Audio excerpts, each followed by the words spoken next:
Okay, I think I'm live. Hello, how are you all doing? Welcome back to another episode of Leos Labs. Oh, this is the problem between YouTube and Twitch. So with Twitch, I can put up like like Leos Labs is starting soon type of like thing, and then that works totally fine. I can just put that up, and then when I put it as a YouTube VOD, I can edit out like the first 5 minutes where it says Leos Labs is starting soon. So I know that when I click a button, stream is started. But on YouTube, because again, the VOD experience, the video on demand, the later playback of the video is so important. Having that screen that says, Leos Labs is starting soon, for 5 minutes, it's kind of a pain, right? So you have to remove it in the YouTube editor afterwards. And on top of that, if you remove it in the YouTube editor, then people don't get the chat playback on the side. It's kind of I don't know, it's a weird situation. I don't know how YouTube can fix it unless the YouTube editor also allows you to edit video live streams without removing the chat replay, but whatever, it is what it is. Anyway, hello wonderful people of the internet. Welcome back to another episode of Leos Labs. So yesterday I streamed. I put the stream as unlisted at the end of the stream because I spent an hour and 30 minutes just rambling on yesterday's stream after explicitly stating at the start of stream that I don't want to ramble anymore. From now on, stream is going to be focused and we're going to really go at it. We're going to get stuff done. That didn't happen, as I suppose many of you guys would have expected. Anybody who was used to watching me on Twitch knows that I ramble just way too much. I am like the meme of the channel is that I was Ramble Leos, not Leos Labs or Simuleos or any of that kind of stuff. I will say, I don't know, to me I feel like the background audio is a bit too loud. I don't know, I'm gonna drop it a little bit, but now I feel like that's too quiet. I don't know if there's a good way to fix that. Anyway, let me know what you guys are thinking. Again, if you guys have any questions, comments, concerns, anything like that as we're going through stream, feel free to let me know. On my end, I did do some soul searching after yesterday's stream, as I always do, where I kind of was wondering if YouTube live streams are actually better than Twitch live streams. So hear me out. YouTube has better quality options, but Twitch has a better community. It's kind of hard to say. But I will say that the nice thing about YouTube live streams is that it really helps the community all focus on like something together, like it's kind of nice just to bring everyone together, and we can all like work on something together and everyone's on the same page. You don't have people coming in the middle of the stream asking, what are you doing? And for those people who do ask what you're doing, they can literally just go back and stream and watch it. So I don't have to re-explain what I'm doing. Overall, I'm still kind of in favor of YouTube live streams, but if you were to make the argument that Twitch live streams are better, I would actually probably accept that argument as well. The only other thing I'm going to say here is that, I've always been very stream focused, like for like Twitch and all that kind of stuff. Twitch was my main platform with YouTube videos coming out every now and again. I wish I could do the same with YouTube. Like I could say that YouTube Live is my main platform with like YouTube Shorts and YouTube videos coming out on the side. But I don't know if I can do that, to be honest. I don't know if such a methodology on YouTube exists. You know what I'm trying to say? So anyway, I'm trying to think about what that means, what it means to be a YouTube streamer versus a Twitch streamer, all this kind of stuff. But there was some stuff that I was really looking forward to doing on Twitch, like just super excited to do, that I don't know if it would fit into a YouTube ecosystem. So like, for example, I back in April 2021, I did that Leia live stream on Twitch where I pretended to be a VTuber for a day, and I hadn't done any voice training yet, so the voice was awful. But recently I've been getting really into that idea again. I've been doing a lot of not like a lot of voice training, but maybe like 30 minutes to an hour every day of just like kind of training the voice and seeing if I can get it to work right. Because I've always had this dream of being on stream and having two characters to play off of, me and some other character that I also play, so that as I'm streaming or as I'm like doing stuff in chat, or not doing stuff in chat, as I am working on a project, I can have this additional character kind of prompt questions and, I don't know, kind of like navigate what I'm doing a bit better. And sometimes it's nice just to have a second person, to talk to. I know that I talk to myself all the time. I'm very used to it. But it's probably a bit disconcerting. I could see some things like where if you're like, writing some code on line 10, you miss a semicolon or something like I would often do in C++. And like, I could imagine a second person coming in and saying, oh, you missed a semicolon. It'd be kind of fun. So I have been coming back to the idea of what I want the live stream to look like and all that kind of stuff. But that's all kind of getting ahead of myself. So yesterday, the core problem was that I had too much to do and not enough time to do it. I only really had an hour and a half, 2 hours to stream. Today, I've got 4 hours to stream, and I put a lot less on my plate. So I'm hoping we can get through what I want to get through and have just a very simple walking animation done by the end of today's stream. It's not quite enough for like a YouTube short. You know, I said I wanted to get a YouTube short out at the end of every stream. But I think what I should be shooting for isn't a YouTube short out at the end of every stream, but instead a YouTube short out at the end of every week. And instead I do, again, I really like daily live streams. I know it's not what people are used to on YouTube, but I really do enjoy it. And I think it gives people a good idea of my personality where they don't typically get that on YouTube. I find that people who watch live streams or watch my live streams, they're a little bit more like forgiving of the YouTube content. So the YouTube comments aren't quite as harsh when I put out another video. Anyway, that's all me rambling. We're already 5 minutes into the video. Let's go ahead and jump into the topic for today. So I'm going to open up XernalPP and we're just going to re-explain what it is that we're working on. So XernalPP, and make this smaller.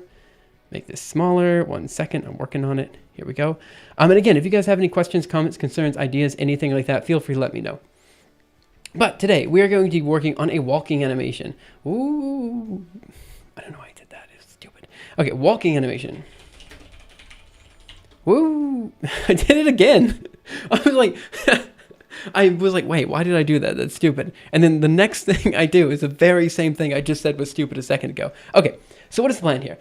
We have a little guy called a lolly person. It's literally just a lollipop with eyeballs, essentially, is all it is. Okay, that was even for me, that was not very well drawn. Let's just at least try a little bit.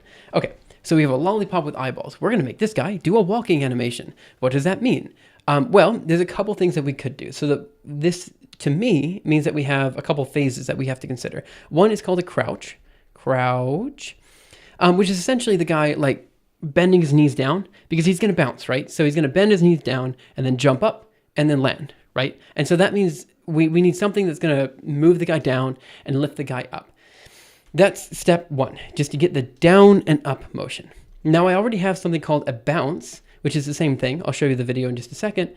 Crouch, bounce are kind of the same thing. It's just a matter of me like getting this working for the purposes of the walking animation. Then after that, we have to do what I'll call the leap, which is the act of moving the guy forward in space and moving them from point 1 to point 2. So what this will look like in the end is some guy standing. The very next frame, he or she, it bends down. Then the next frame, it will kind of rotate over a little bit, jump up in the air, rotate back, land, and then if it continues walking, it will continue this. If it decides it only wants to do one step, it will then stand back up again. So that's the idea. It crouches down, leans forward, leaps up, prepares to land, lands, crouches down, and then stands up. And that is one step. If you want to do multiple steps, obviously you just kind of keep going from this point. If you want to stop walking, you keep going from, or you just kind of like stand back up again. That's the whole shtick. It's not super hard to do. I think we can get it done. Yesterday I was just there was so much going on in my head because it was the first stream I'd done in such a long time. To be honest, I just couldn't get into the streaming mindset because it's been a while.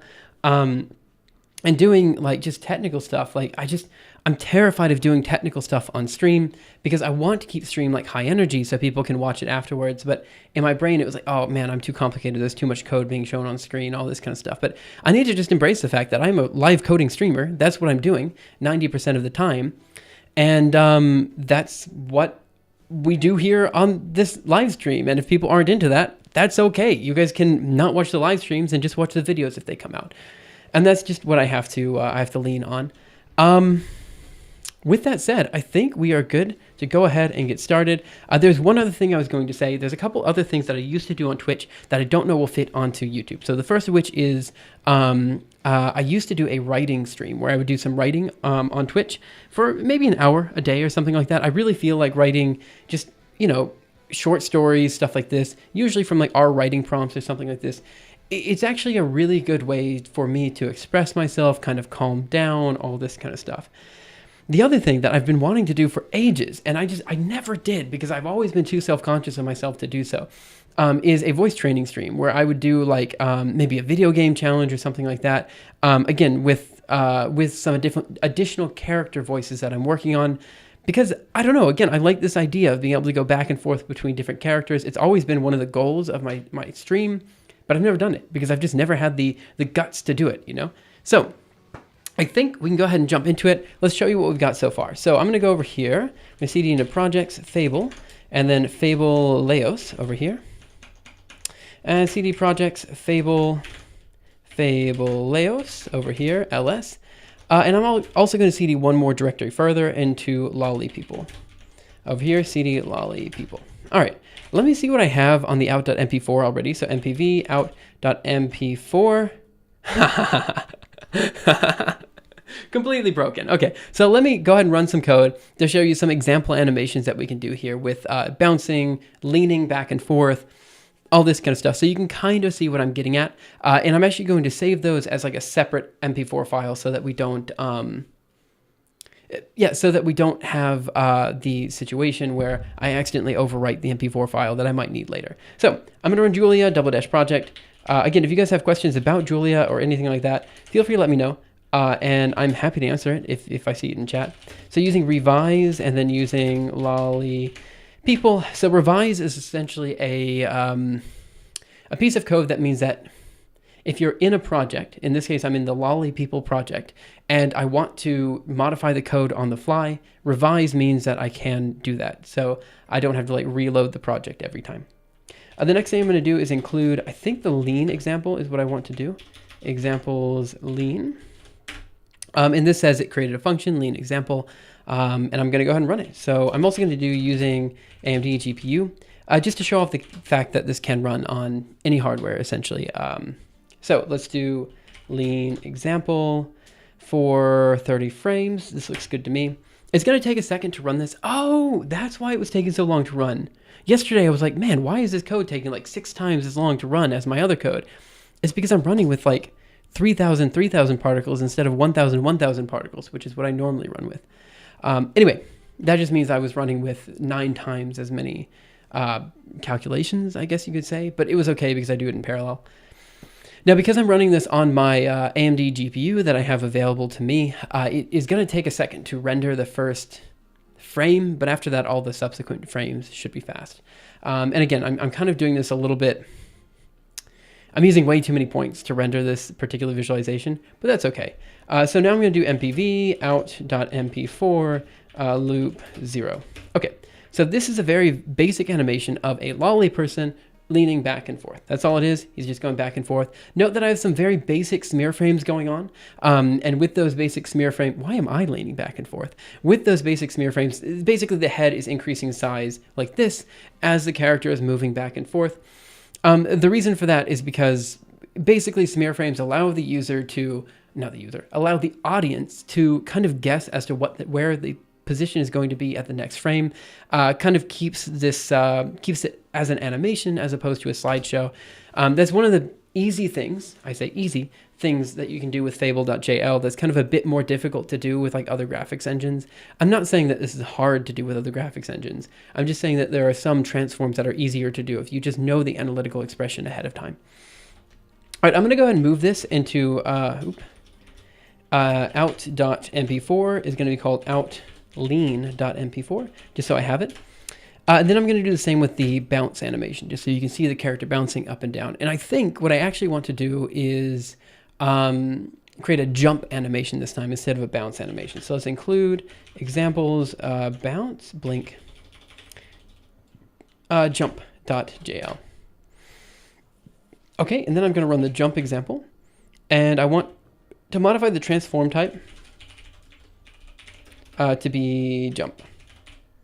This should work. And you'll note that this one runs a lot faster when it is actually running. Give it a second. Again, the first frame takes a second.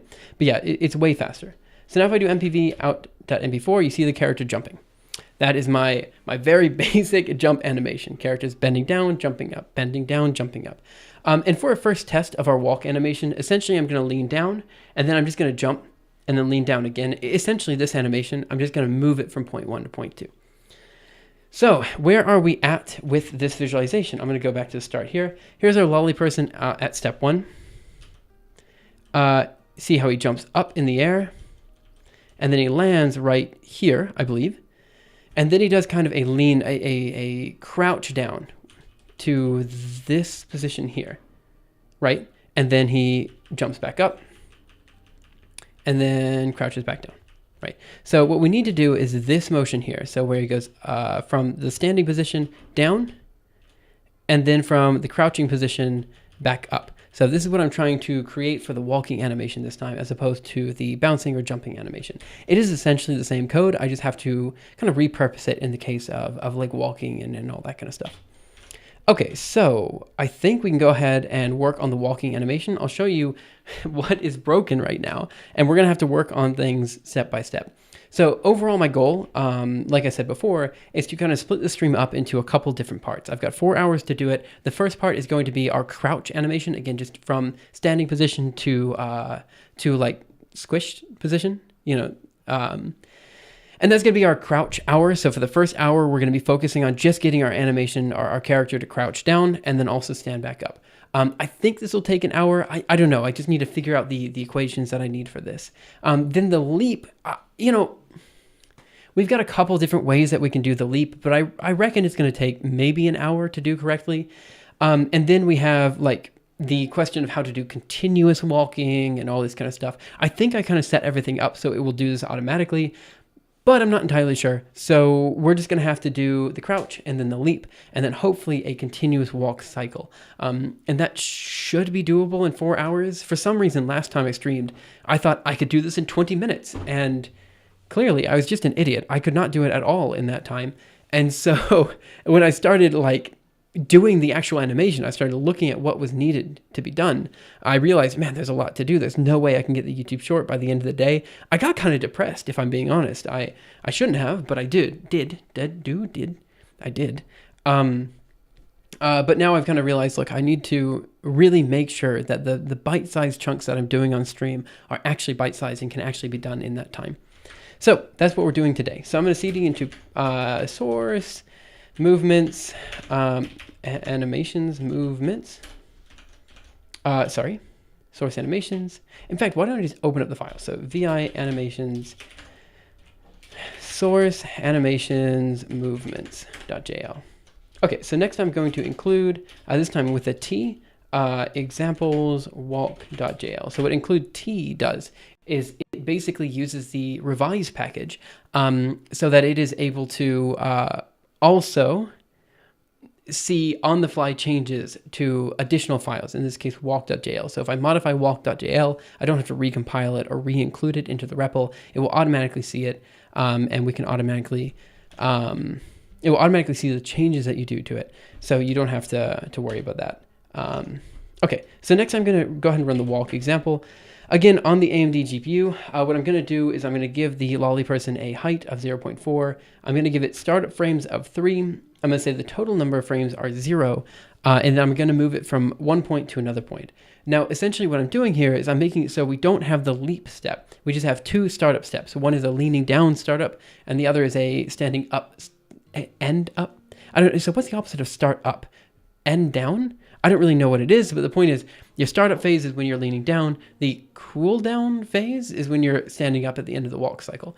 So I think we can just go ahead and run this. It's going to basically show you completely wrong code, like just code that is really, really bad. Also, it took forever to render. Why did that take so long? It doesn't really matter. Let's go ahead and run mpv out.mp4, loop 0, and you'll see that the code's automatically broken. So this is frame 1, that's frame 2, frame 3, frame 4, frame 5, frame 6. So what I wanted to see was frame 1 is a character like standing up like this, like a normal lolly person would. Frame 2 is kind of leaning down. Frame 3 is all the way leaning down. And then the next frame, it should move over to the next location and then lean up. So it should be bend down at position 1, stand up at position 2. That's what we're looking for. What we get is this, which is not what we're looking for at all. In fact, I don't really understand why we are getting this central position anyway. I don't I don't get that one. So we're going to have to figure that out. So there's a couple, lingering questions. And by lingering questions, I mean like questions that I have to answer for this stream. The first of which is, why do we have the central character standing there to begin with? I don't know. So we're going to have to go through the logic of the example code to figure out why we have some middle position between position 1 and position 2 appearing. And the other thing we have to do is we have to make sure that we actually get the leaning down and standing up and crouching down operations working as they should. So we're going to start working on that basically now. I'm not sure which one we want to tackle first. I think let's tackle the fact that we have the character at a position that they're not supposed to be at. So essentially, if you look at here, we have 6 frames in this animation, I believe. 1, 2, 3, 4, 5, 6. Do we have 5 frames? How many frames do we have? We have 5 frames. Why do we have 5? Oh, 0, 1, 2, 3, 4, 5. So it should be 6 total frames starting to count at 0. So with that said, let me do a couple things. The first thing I'm going to do is I'm going to go into our examples here. I'm going to go to walk. And essentially what I'm going to do is I'm going to allow the file output to... I'm going to allow the file output to be also PNG images. So it's not just an MP4 file. It's not just a video. I can also just look at each individual image so that I can just take a look at them and see each frame in a bit more detail. So I'm going to change this file name thing to file base, which is just going to be the base of the file.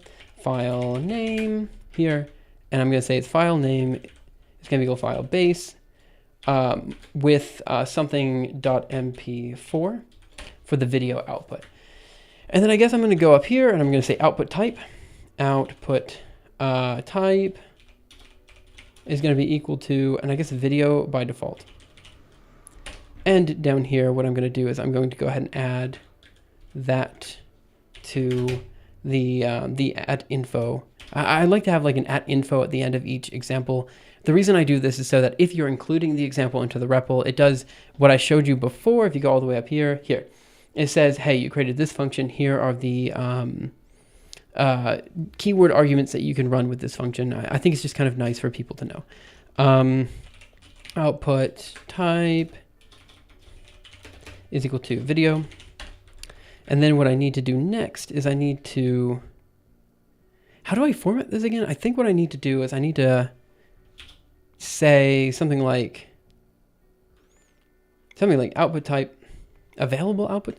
What did I do before? Let me go into my Fable code base, which I have over here. Where am I? Fable.jl. And I want to go into examples, and I guess just check examples. What do I have here? There should be like image, shader, square, post-processing, layer. Oh, maybe it's in this code base. So let's go into vi examples, check.jl. There we are. Okay, transform type. Yeah, that's what I was looking for. Okay, so we do a new line here, and then we end that string and we concatenate it here. Yeah, that's what I was looking for. And then we say output type can be, and then we say video or image. And I think that will work. Let's go over here and let's re-include the file just to say we did. And in fact, I'm going to do it without the T so I can get that info statement. Okay, looks good to me. So now what I'm going to say is if output put type is going to be equal to video, we go here and then we close the video for the same reason in here.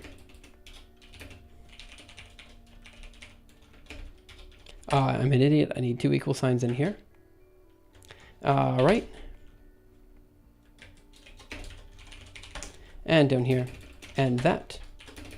Okay, so we have write video as well. We need to basically write image instead. So if output, type is going to be equal to video, then we write video, and I believe the other thing is just write image.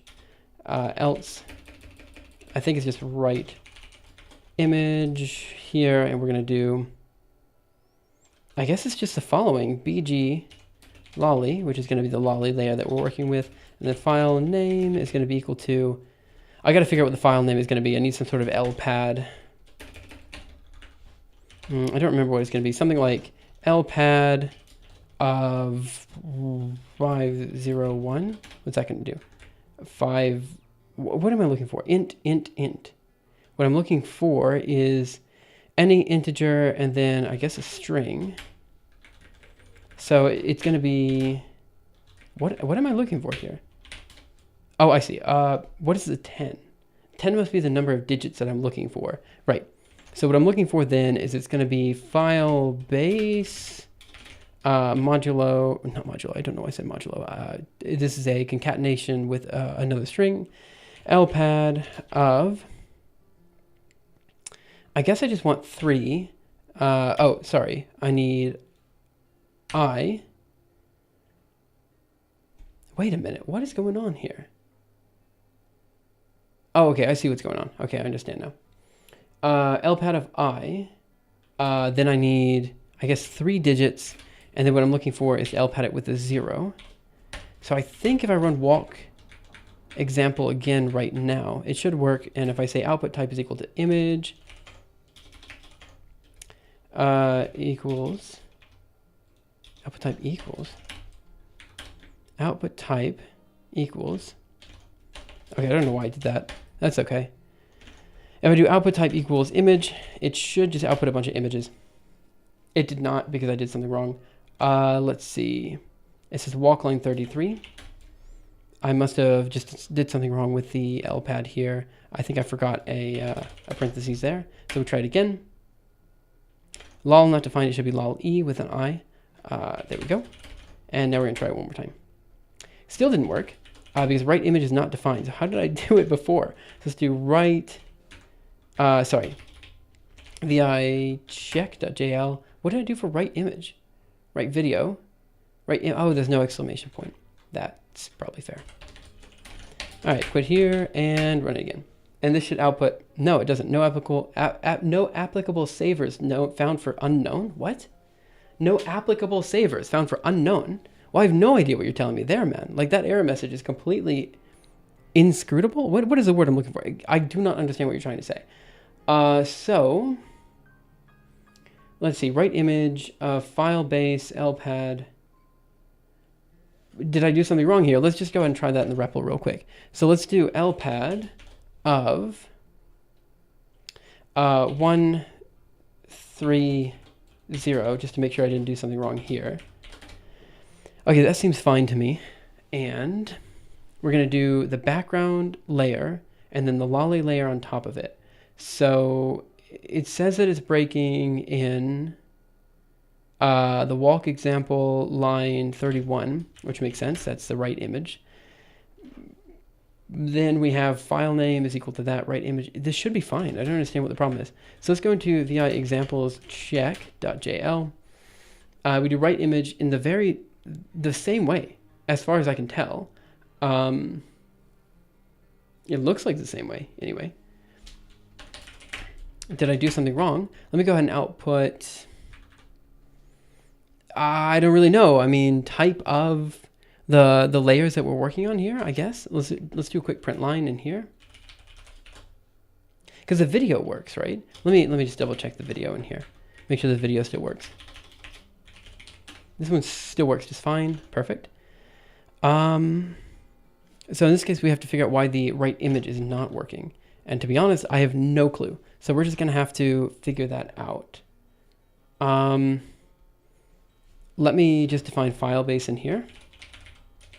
File base is going to be equal to out. Sure. And now what we want to do is say file name is equal to file base times, oh, because there's no .png at the end. Aha. There we go. That should do it. Now if we output this as an image, it should work. There we go. Look at that. My genius is definitely showing. Well, or lack thereof. Again, if you guys have any questions, comments, concerns, anything like that, feel free to let me know, and I'll totally address it as soon as I see it in chat. Yeah. I just realized I think I'm the only one watching this stream right now, which is a little bit embarrassing, but that's okay. So this goes back to whether I should be streaming on Twitch or on YouTube. The truth is, I know that Twitch viewership is going to be way higher than anything I can get on YouTube. But my hope was that by posting these streams on YouTube, my own community might be able to watch and enjoy it a bit more than they could if it was on Twitch, because it's on a different platform. We'll see if that works or not. I mean, just let me know, especially, because there's no one in chat right now, but especially if you are watching the VOD to this, if you are interested in me continuing to stream on YouTube, let me know. Hey, Rob, how are you? Sorry about that. It's hard, it's hard to stream and then like stream to no one. It's weird. Hey, Emma, how are you? I find the discoverability on Twitch to be way superior to YouTube. So the question is, so discoverability on Twitch is way better, but here's the key. Discoverability for people in your core audience is lower, I would say. So in this case, because I've got, a YouTube audience of 92,000 people, I should in principle have a higher discoverability here on YouTube than I would on Twitch. I don't know. I'm going to see how it goes for the next week or so. I might just move back to Twitch at the end of the week. It really just depends on what people have to say. And I'll be looking at the comments to see what people have to say as well. So I'm not too... I know I just kind of made the comments like, oh, there's no one watching, and I should not have done that, because like that's the worst thing you can do as somebody who is like making content on YouTube or Twitch. Like that's the best advice for someone who is starting to do a live stream or something like that, is just not to look at your analytics while you're doing the live stream. And I kind of broke that golden rule because I don't know, I've been streaming for 30 minutes and I had no comments. Like I don't think I've ever had that happen before. So we want to out this one.png. Okay, so this should be all 6 images. So we start here, 1, 2, 3, 4, 5, 6. Okay, so here's my question. What I should again have is a crouching down animation and then a standing up animation. But for some reason, I don't get any of that. On frame 1, which is right here, we get nothing. This is not what we should be getting. Yeah, I'm very confused as to what's happening. I feel bad for not saying hello now. No, shoot. That wasn't what I meant. Now I feel like I'm guilt tripping everybody. No, that's not what I meant at all. First of all, I'm happy anybody's here because the time zone is really bad for people. Like right now, this time zone is like, no one's going to watch from Europe because they're all working. No one's going to watch from the US because they're just now waking up. No one's going to watch from Japan because they're just now going to sleep. It's just kind of like the worst time zone for everybody. And I recognize that. Back when I was streaming in Japan, the time zone was just way better. Like I could just get up at 5 o'clock in the morning and it was basically mid-afternoon for people in the US. And so it was good back in Japan. Here in Europe, I just can't find a time zone that works because I can only work when my kid is in daycare, right? And unfortunately, he's in daycare from 9 to 5, which is the exact worst times to stream.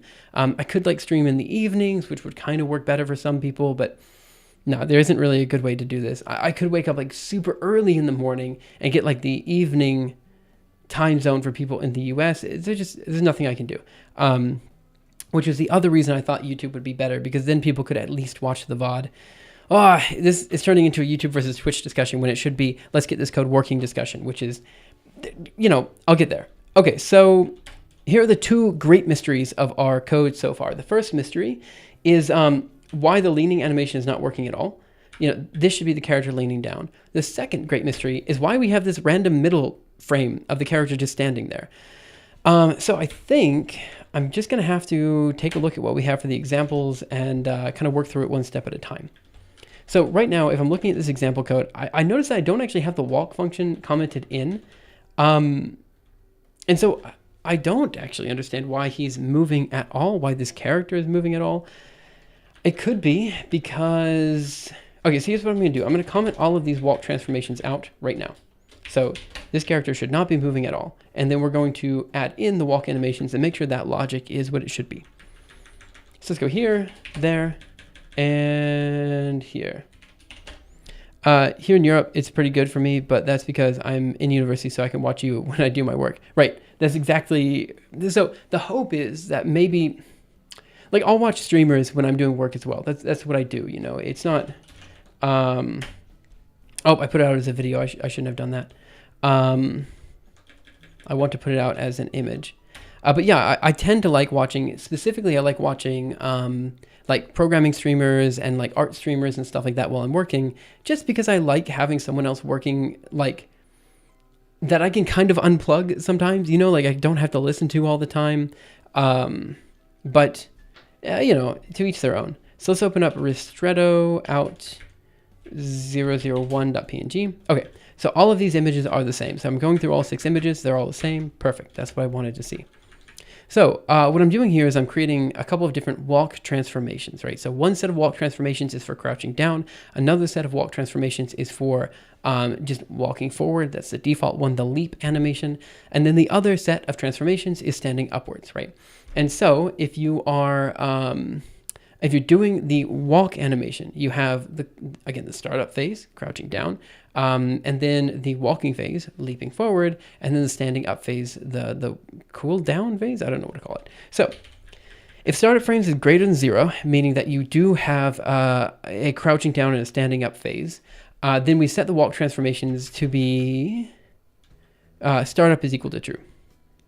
In the case that if I is equal to startup frames and num frames minus 2 times startup frames is equal to 0, I need to think about this logic.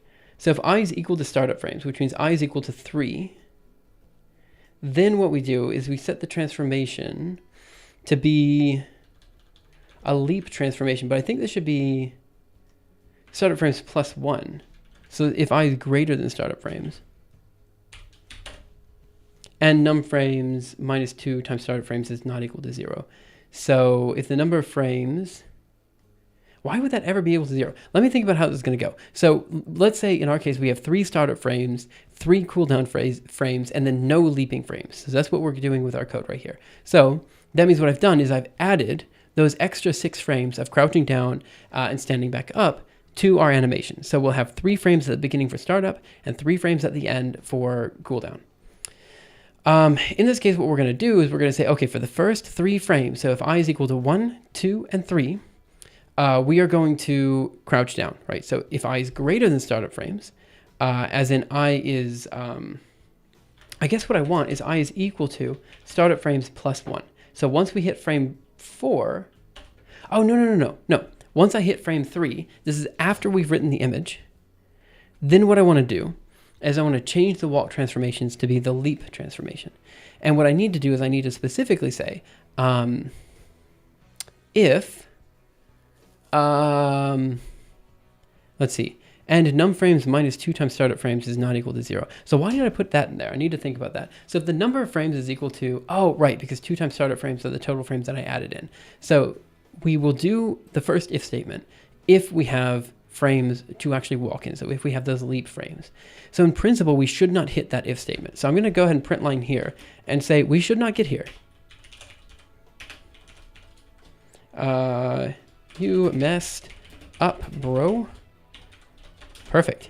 I've never seen a better error message than a print line statement saying something like that. All right, let me go ahead and run the code again and just make sure we're not getting that line at all, and we're not. Perfect. So this means we should be only going in to the first set of transformations and then the later set of transformations. To make sure we are going to the later set of transformations, I'm also going to yank and paste here, and I'm going to say congratulations or something like that, I guess. Congrats, bro. Why am I saying bro? And I guess let's just do the same thing up here. Just to, I mean, we know we're hitting the right. Okay, so we should see this and then congrats, bro. Wonderful. I feel so happy that we're at least going into the right transformations. This means to me that I don't know what. I need to think about it. I don't know what this means. But this means we are setting the correct transformations for our lolly person. So I think the example code is what it's supposed to be. So let's go ahead and close here. And let's take a look at the walk transformations themselves and figure out where we're going wrong there. So VI source, what am I looking for? Animations, movements.jl. Move down to the bottom here. And let's see what we have. So first, the function walk does nothing now because at this stage, I'm not actually doing any walking. I'm literally just doing the startup and cooldown phases. So I have not written this function yet. And in fact, yesterday on stream, I really wanted to do, like that was the whole point of the stream, to do this kind of walk function as well as get started on the YouTube Shorts animation. But I didn't do it. I just didn't do it at all because I found out that even the crouching code didn't work, and then I just kind of freaked myself out.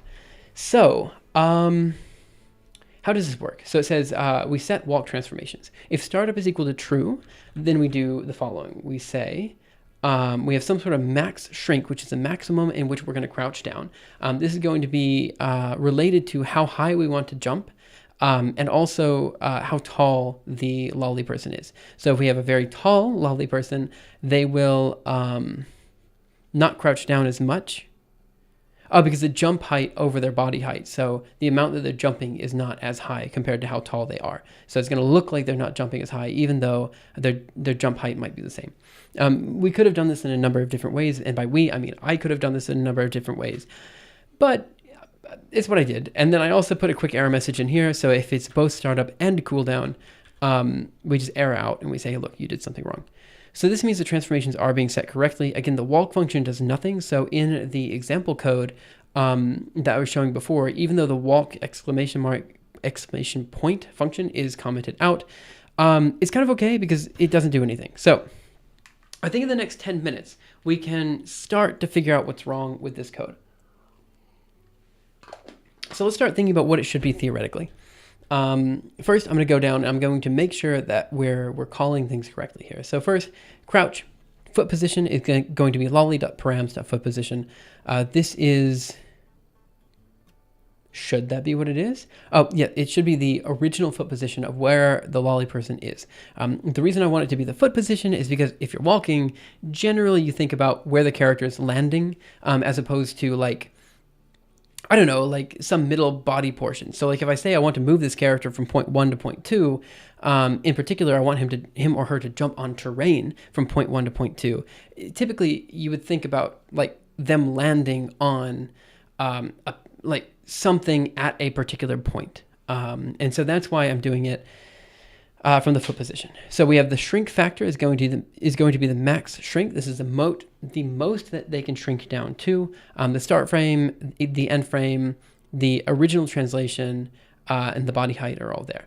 So these are all just things that we need for the crouch function, and I'll look at the crouch function in a second. I just want to imagine what we want theoretically for it first, and then we go from there. Okay, so this should be okay, at least for the startup phase.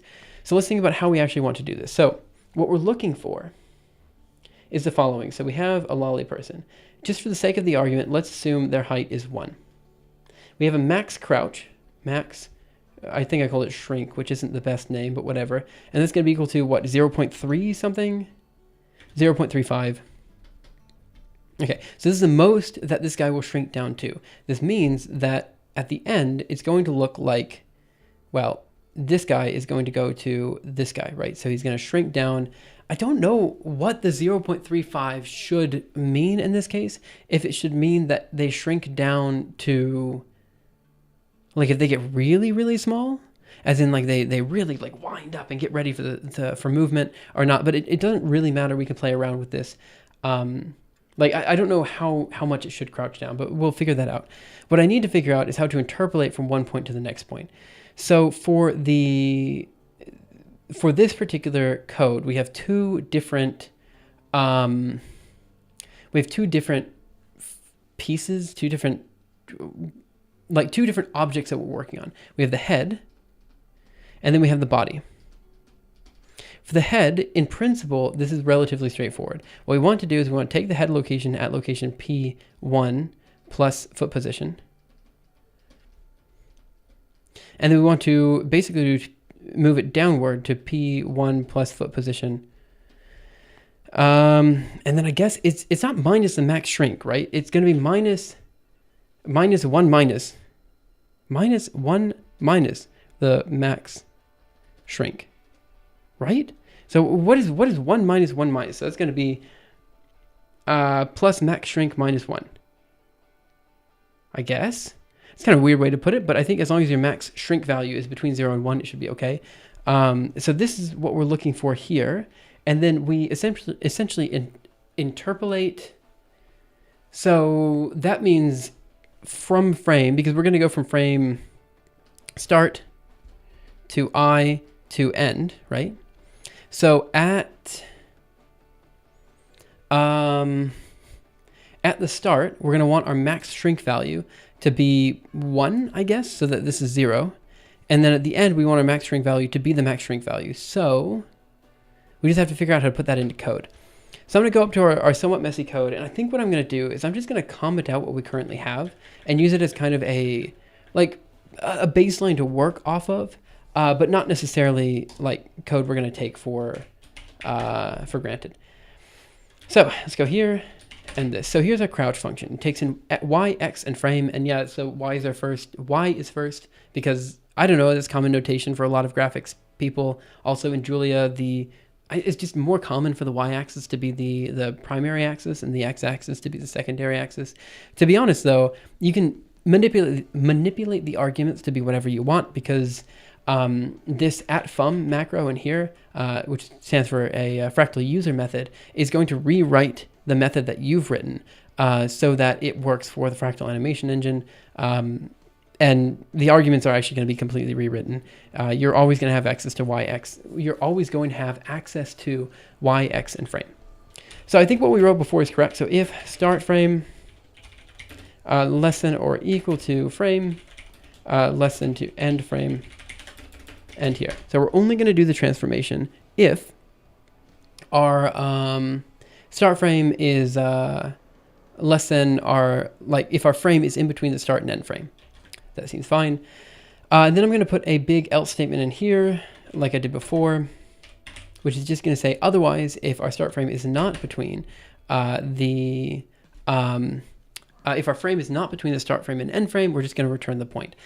Now, I think this might be why our character kind of like stops in the middle sometimes, because I think this logic is actually flawed. I think it should be less than or equal to end frame. Because let's say our end frame is going to be 6, 5, I don't know. Let's say our end frame is going to be, what would our end frame be here? So our end frame would be 3, let's say. So that means that frames 1, 2, and 3 should all be like part of our animation. And then frames 4, 5, and 6 should all be part of the other animation. So I guess it should be, if start frame, I want frames 1, 2, and 3. Let me see what I put down for end frames in here. So we have examples walk, and I said the end frame is going to be equal to startup frames. So we always include, I guess we always include both. It's weird to me that it's less than or equal to and greater than or equal to. Usually in these types of things, there's like one less than and equal to, and the other one is a greater than or equal to. No, sorry, one is a something and equal to, so less than and equal to plus greater than, if that makes sense. It's not usually both are less than and equal to and greater than and equal to. They're not both equal to, because you usually want to only include one end. But in this case, I think maybe that is what we want. So the end frame here, we're just going to do it that way. We're just going to include both ends, and I'm going to worry about that later. So as a quick test here, just to see and just to make sure things are working as anticipated, I'm going to go into our walk function, and I'm literally just going to move the character to the left for 3 frames and then to the right for 3 frames. We're going to walk from point 1 to point 2, and so I'm just going to move everything 3 frames to the left, 3 frames to the right, and then for the next animation, I'm also going to have just the character stand in the middle for 3 frames. So in principle, that should do what we want to do. So I'm going to go in here, and we're going to say return point of y plus translation. That's not how you spell it. Translation of 1. And then we're going to do x plus translation of 2. Now, some of you guys, you eagle-eyed viewers in there might be a little bit concerned about how one of these guys has no spaces and the other argument has spaces. Don't worry, I will fix that because I also noticed it. Okay, so let me go ahead and run this again, and this time I'm going to run with num frames equal to 3, and what this should do is it should give me 9 total frames, 3 of which the character is standing on the left, 3 of which the character is standing in the middle, and 3 of which the character is standing on the right. I think that did what I wanted to do, so let's do ristretto here. So left, 1, 2, 3, right, middle, 1, 2, 3, right, 1, 2, 3. Perfect. Okay, so this is kind of walking. We have the character moving from point 1 to point 2. Now what we have to do is figure out the crouching, and we also want to figure out we want to make the body kind of widen a bit. Here, let me show you what I mean. So if I do, what am I doing? What's up? MPV out, jump. Oh, I'm an idiot. Let me run the jump example one more time. So I'm going to run the jump example, but this time I'm going to do transform type bounce. Here we go. And I'm just going to save that out to another image or another video. So move out .mp4 to out bounce .mp4. And I'm going to do mpv out bounce .mp4. Okay. So here's a very simple bouncing animation. Oops, I need to loop that. In fact, let me just have this play in the upper left-hand corner while we're doing this visualization, just so people know kind of sort of what we're trying to do, and I can refer to it. Projects, Fable, Laos, Lolly People. All right, LS here. Now what am I going to do? I'm going to do MPV out bounce, loop 0. There we go. Okay. So one very quick thing I want to point out is that as we're doing this visualization, they go up and the body does shrink a little bit. And then as we go down, the body increases in size a little bit. So there's a very slight variation along X. In principle, probably that variation should be more. But just because I was doing like basic tests and stuff like that, I don't have that for this bouncing animation. But for our crouching animation and stuff, maybe I should make the body size change a little bit more. Also, there's something about some of these frames that looks a bit funky. Let me see if I can show you. I don't know if I can. I don't think I can zoom in, but there's like kind of some fraying at the edge of some of these objects that I don't really know how to fix. But hopefully no one really notices that besides me if I point it out. So I think we're okay because I don't think I even described what exactly the problem was there. Okay. So we're going to have this playing up here just so people see it. And I don't know, people hop in stream and they're like, ooh, what's that bouncing guy in the corner? I don't know. Okay. So for now, what we have is a guy standing on the left, moving to the middle, standing on the right. It's not really walking, but it is technically movement. So now what I have to do is figure out how we're going to work with this shrink factor. So the first thing I want to do is figure out how we're going to cause the guy to shrink downward, right? So let's start with that. Oh, I don't know why I did that.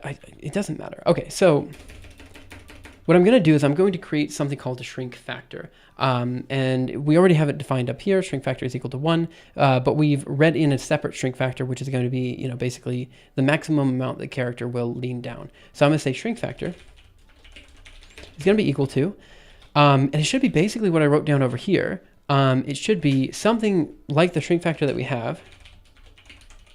Okay. And what we want is for leaning downward, we want this to go from times, I believe, frame, this guy down here, frame minus start frame over end frame minus start frame.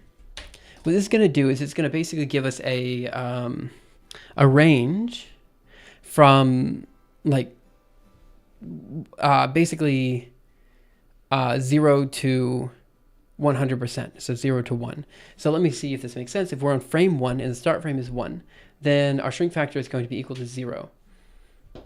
Already, I think that might be wrong. Oh, no, that's fine because of what I said later. We're going to do we're going to say, yeah, we do want it to be equal to 0 in that case.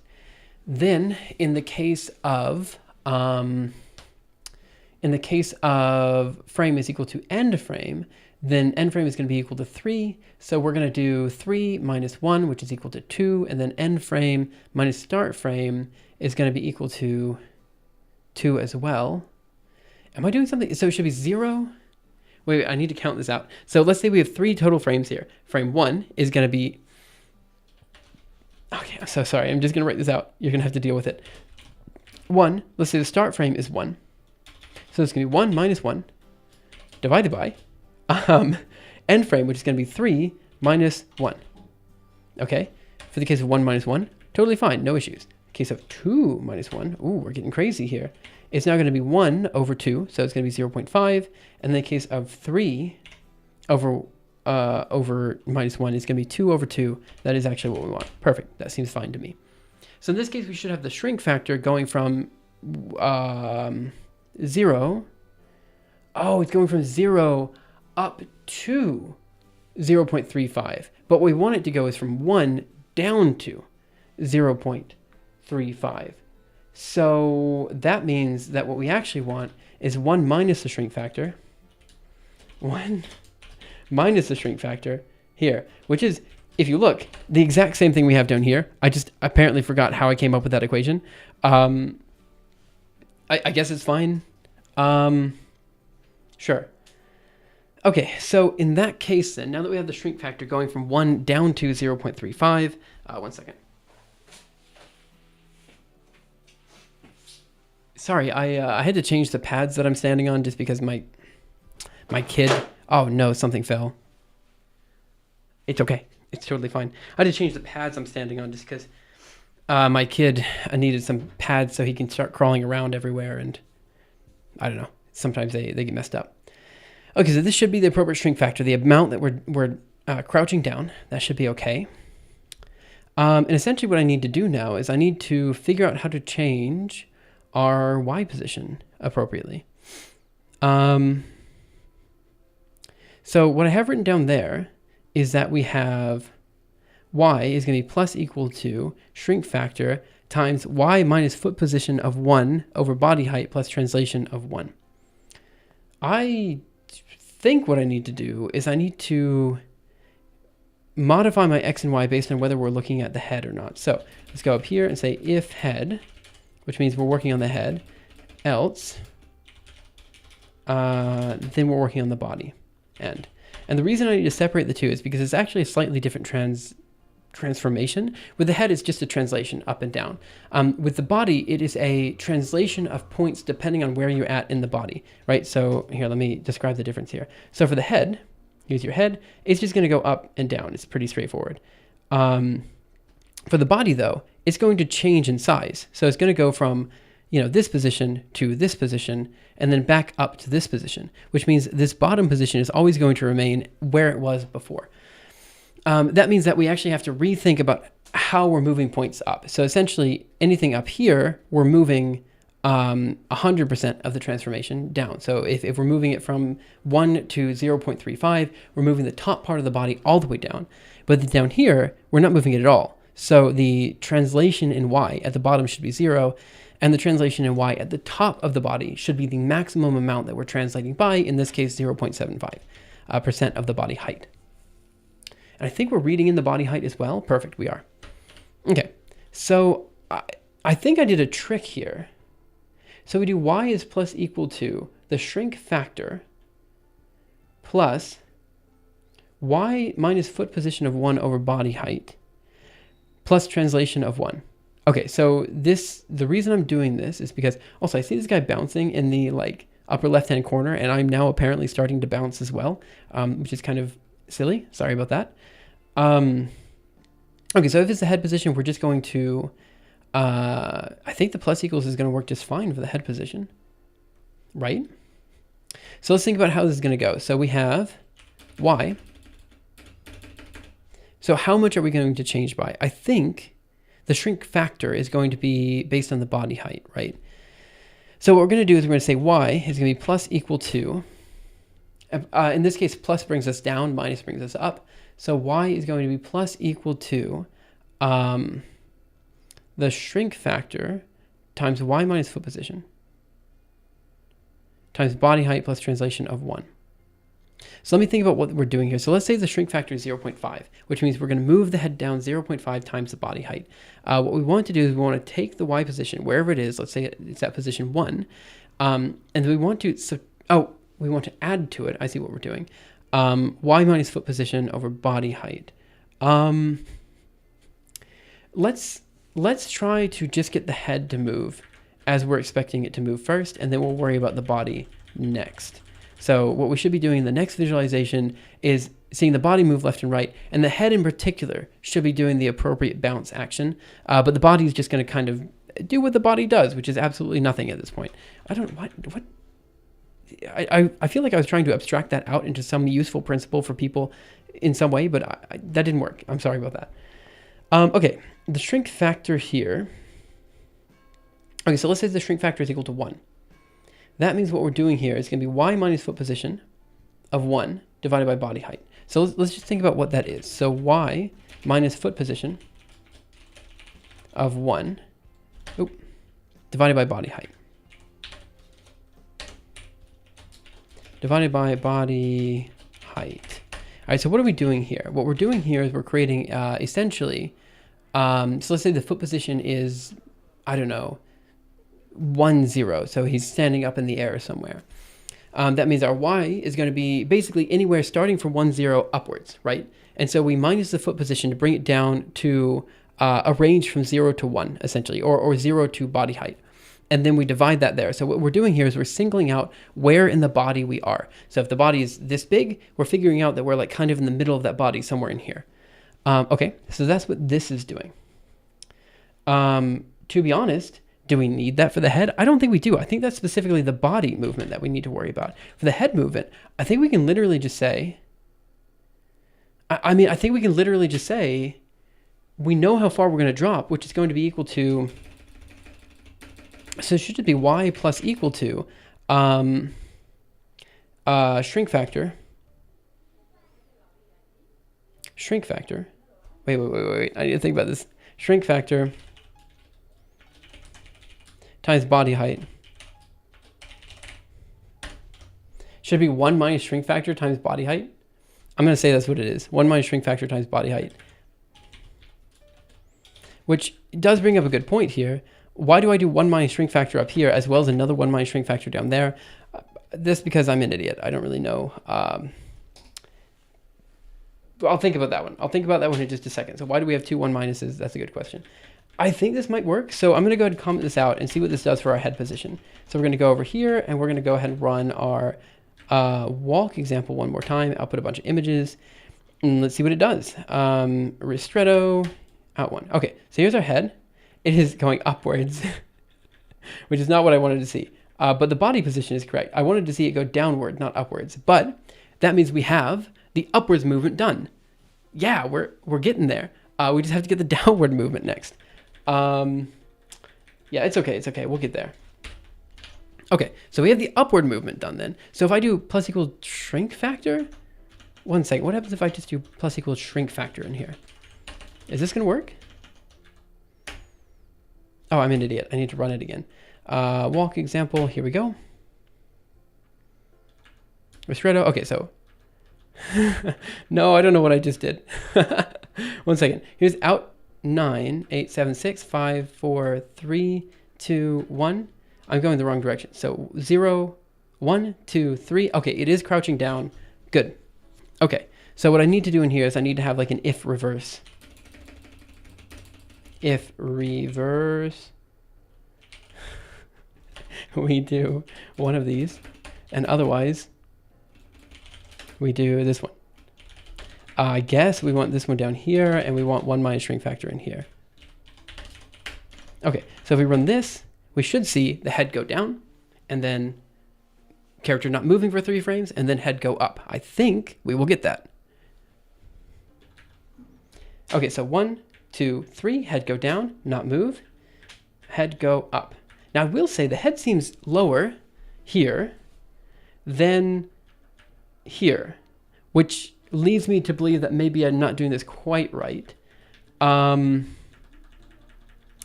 that leads me to believe that I feel like this would be lowering by 0.35, right? Wait, why is he smaller? Yeah, what's going on between these two? Oh, it doesn't matter. It's okay. Screw it. Here's our lolly person. Dropping down. I feel like we're going to worry about him being smaller in just a second. Let's try to figure out what's going on with the body. So now we have a couple mysteries left. The first of which is why the head position is lower. Let's increase the number of startup frames here to 6 startup frames. That's what we're going to do. You guys are just going to have to deal with that. Okay, so we're going to do ristretto. So 1, 2, 3, 4, 5, 6. Okay, that's fine. Yeah, it is way lower. Also, he doesn't lift his head all the way up. It's not even close to being lifted all the way up. Oh my goodness, this is... Can you see that? Okay. Well, okay, so we have to figure out why when he's lifting his head back up, he's not lifting it all the way up. That's the other thing we have to figure out. but we're getting there, right? We have the head going down, we have the head going up separately. So, you know, progress is being made. I thought we were going to be able to get the bounce done in like an hour.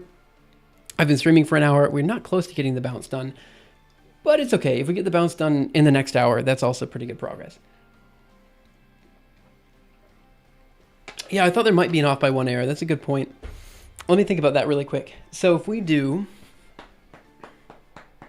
where would the off by 1 error be? So let's think about this. So the start frame for the crouching up, for the standing up animation, is going to start on frame, it is going to start on frame 6? So, oh, in this case, it's going to start on frame 10, okay? So it starts on frame 10. So at frame 10, we do 10 minus 10 is equal to 0. And,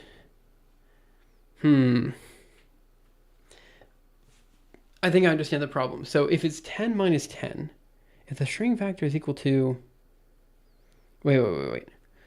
So first of all, if reverse, which means we're standing up, it is kind of a weird notation. I do understand that. If reverse, we do 1 minus shrink factor. In this case, shrink factor is going to be equal to 0. So we're going to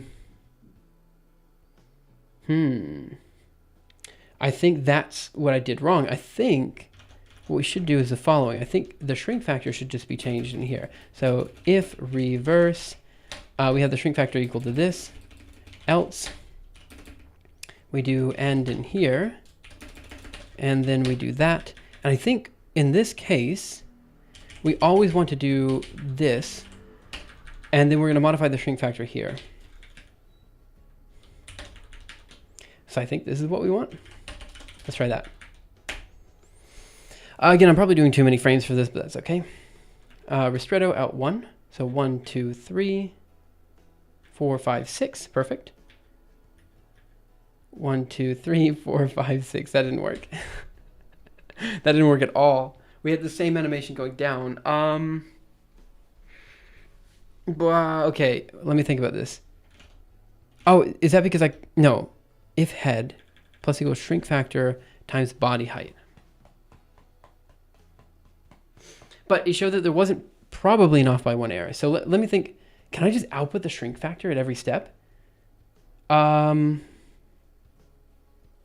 do we have so many, wait a minute, what's going on here? My walk example is running with 10 points. Why do we have such a big num particles? Where do we define our lolly person? Why? I'm running this with with 10 particles and 10 steps each time. I don't know how I'm having such a very well-resolved lolly person at the end in this case. I think there might be something wrong with our set walk transforms. What?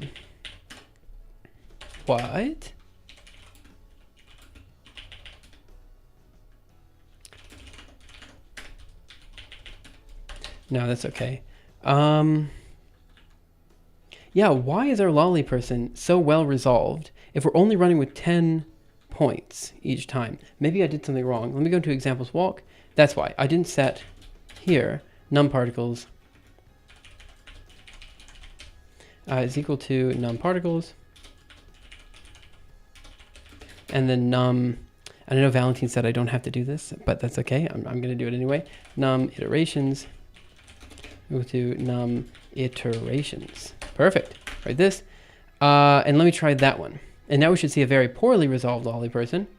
Yeah, basically no lolly person at all, which makes sense. That's totally fine. Because I only output if the number that I only output after 20 iterations anyway. So there is no output in this case, but it gives me a point that I can work from so that I can do some error output, not error output. I can output stuff and I can check to see if that output is correct. So here I'm going to go in here. Here I'm going to go in here. Man, I am so rusty with streaming. And what I want to do is I want to output the shrink factor every time. So I'm going to do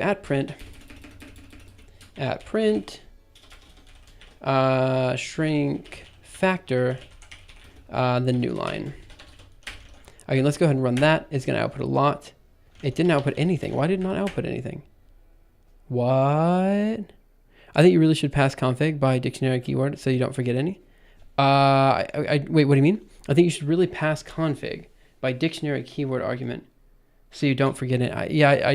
Sorry, I don't know what you mean. You have to show me some example code. Sorry about that. Okay. Why are we not printing anything though? We should. That's why. Ignore me. That was stupid. Okay, so here we have this. I used to do that in Python. I later switched to. Yeah. Okay, so we're outputting a bunch here. Probably way too much. So let me just run 1010 in here. Or sorry, 1 So we're literally just outputting one time. 1 1. Okay. I'm still outputting a little bit more than I thought, but it should be okay. So what I'm doing here is I'm outputting the shrink factor every time, and it goes. Let me see. 0.12, 0.25, 0.3, 5, 6. That makes sense to me. And on the other hand, it goes 0.07, 0.14, 0.35. Wait a minute, is this 2 times shrink factor? So apparently when we're dropping down, we're going to be going... Wait, I need to think about this. So the shrink factor, what does that mean? That's how much we're bending down. I was thinking it is the amount, the final crouch position, right? So if you crouch down to 0.35, that means you're super crouched down. So what are we doing? So we have 2 possible avenues here. We have 1 minus shrink factor times frame start frame. So what we should see here is that we should see the shrink factor is going to be equal to 0. And then it's going to be equal to, wait, I need to think about this. Wow, I'm sorry about that. So the shrink factor is going to... Yeah, I really need to think about this really quick. So it should be 1 if it should go from 1 to 0.35 is what it should do. And so at, I think tkinter library in Python do that. Yeah, I don't know. I'll look at that later. Sorry about that. So in this case, our shrink factor is going from, I think I see what I did wrong here. So the shrink factor is the amount that we are basically bending down every frame, right? Which is fine. And so if your frame is equal to 2 in this case, wait, it should be plus equal, okay. What I wanted to do, no, actually, no, I think this is correct. 1 minus shrink factor. 1 minus shrink factor is going to be 0.64. So that is correct. It is supposed to go down to 0.64. Okay, so on the other hand, when we're reversing and we're going back up, we want it to start at 0.64 and we want it to end at 0. So in this case, what we're going to do is we're going to say frame minus start frame. And we're going to want to do, I guess, 1 minus that, right? Because we're going to want to do times 1 minus this, I think is what we actually want. Walk example. All right, so this goes from 0.35, and again, it should be 1 minus shrink factor again here. So I think this is correct. Yeah, I think that's correct. Okay, good. So yeah, I don't know how to do the stuff with the tkinter library in Python and stuff in Julia. I mean, probably I could just like pass the keyword arguments directly in. But the problem is sometimes you'll have keyword arguments, like more keyword arguments that you're specifying in like the walk example function. So you'd have to like somehow figure out which keyword arguments you specifically need. Here, let me show you what I mean. So here we have all these keyword arguments, right? But not all those keyword arguments are going to be necessary in our lolly person. Only a couple of them are. So for example, output type is not specified with lolly person. So you basically need to find a way to sift through the keyword arguments and determine which ones are actually necessary by that function call. And that's fine. I think there must be a library that does this. There must be a way to do that. It's just for now, I'm not doing that. I'll look it up later if I see it as something that I absolutely need, you know? Okay, let's go in here and let's go ahead and remove the @print because I think it's doing what we want to now. And I think we can get the head positions in the positions that we want. So let's change this again to 1000 by 1000. And let's see what we get. So ristretto here. So we should go down 1, 2, 3, 4, 5, 6. Perfect. 3 in the middle. 1, 2, 3. And then it should start down 1, 2, 3, 4, 5, 6. Perfect. We got our head positions. Yeah. Woo. So the head is moving down. It's going back up, which means we should. All we have to do now is the body. The body's a bit more complicated in some ways, but I don't think it's that much more complicated that it's going to become a problem. So in this case, what we need to do is we need to only move. How do we do this? I think what we want to do is y plus equal to y plus equals y minus foot position over body height. And then what we want to do is we want to multiply that by body height times shrink factor times body height. I'm going to try that. Also, I don't like... I'm stuck between a rock and a hard place here. I'm going to do that. Okay, so let's try this now. And in principle, we should see the body moving as well this time. So we have this, 1, 2, 3, 4, 5. We don't. The body doesn't move at all in this case. So I messed up. Whatever I did, I messed up. So if it's a body, we should be going into this if statement. Y minus foot position of 1 over body height. This is going, again, to give us, like, what part of the body that we're on, right? So the body height is just going to be the size of our rectangle, right? And so we're trying to figure out, like, where on that rectangle we are. So y minus foot position over body height, if you're at the top of the body, it'll give you 1, which means we're going to shrink by the maximum amount. Otherwise, if you're at the foot position, it should give you 0, and we shouldn't shrink at all. We should not move the foot position at all. So I don't understand why this isn't working as intended, to be honest. So let me try doing this with the following. So let's just do yank and paste, comment this out, and let's just do plus equal to shrink factor times body height, which is what we have for the head. And we should see the entire lolly person bouncing up and down. So we're going to do this, walk example. And let's see what we got. Ristretto. Yeah, so the whole guy moves up and down and starts moving up. Perfect. And so now we have to figure out why it's not shrinking. You know what I mean? Like why it's why this one's not working.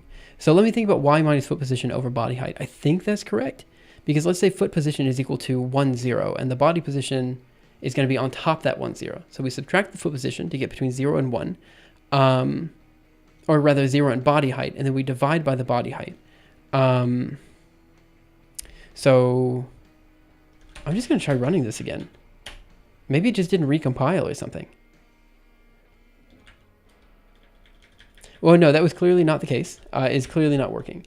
It is because y minus foot position. Okay, let me just think this through, okay? So here we've got the body, right? It's got some sort of foot position, which I'm going to say is FP.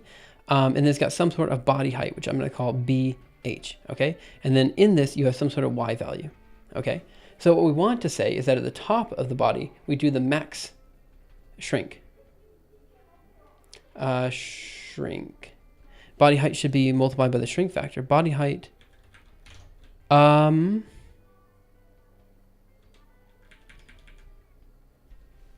Body height should be multiplied by the shrink factor.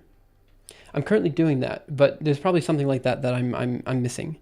Also, just keep talking, because I think you're on the right track. I'm just not thinking. And this one should basically move 0. So at the top of the body, it should shrink by the maximum amount. The bottom of the body, it should not move at all. So we take the Y position, wherever it's at, and we say Y minus foot position, and then we divide that by body height. And this should give us a ratio between 0 and 1. Between 0 and 1. And that ratio tells us how far we should move. So if we're at the top of the body, this should be y minus foot position over body height should be equal to 1. If we're at the bottom of the body, y minus foot position over body height should be equal to 0.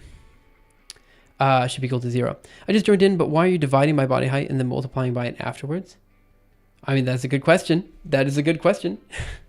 My idea here is that this gives us a ratio from 0 to 1. I think that's what Hanif was trying to say as well. So we get a ratio between 0 and 1. And the question is, how far down do we drop? And the answer is y minus fp divided by body height. Oh, I see what you're trying to say. And maybe that is correct.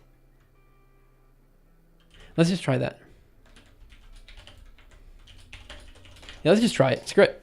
I'm at the experimental phase of my working on this program. So let's go here, ristretto.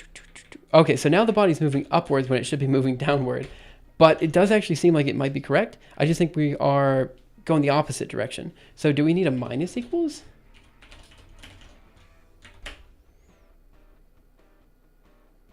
Let's see what it does. Ho-ho, almost. It's just a little bit too far. Yeah, okay, so why is it... So it's just going too far is the problem. But it is moving, which is correct. Let me try removing the body height entirely from this. Let's just remove the body height.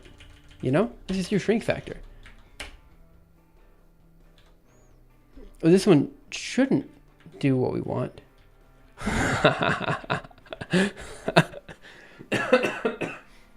That was wrong.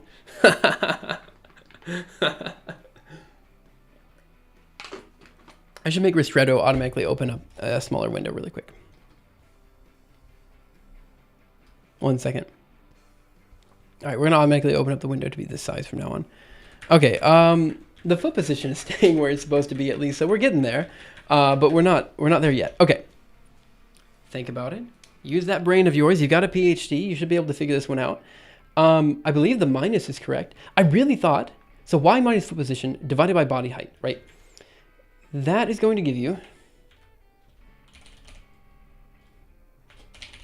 all right, so what this is going to give you is something from 0 to 1, okay? And then what we want to do is we want to multiply that by shrink factor. And this is basically the same thing we had before. Also, apparently I messed something up. Yeah, that's what I messed up. All right, that should run, I think. All right, ristretto. All right, I think I just tried this a second ago, and I just messed it up. Multiply by body height. I just tried, but see, if we divide by body height to get us from 0 to 1, and then we multiply by body height again, then what's the point in having body height in there? Because we're...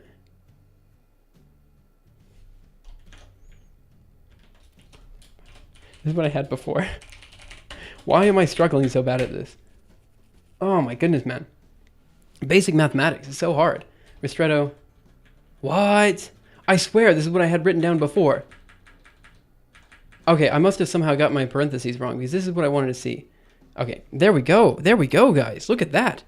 Look at that. We're getting there.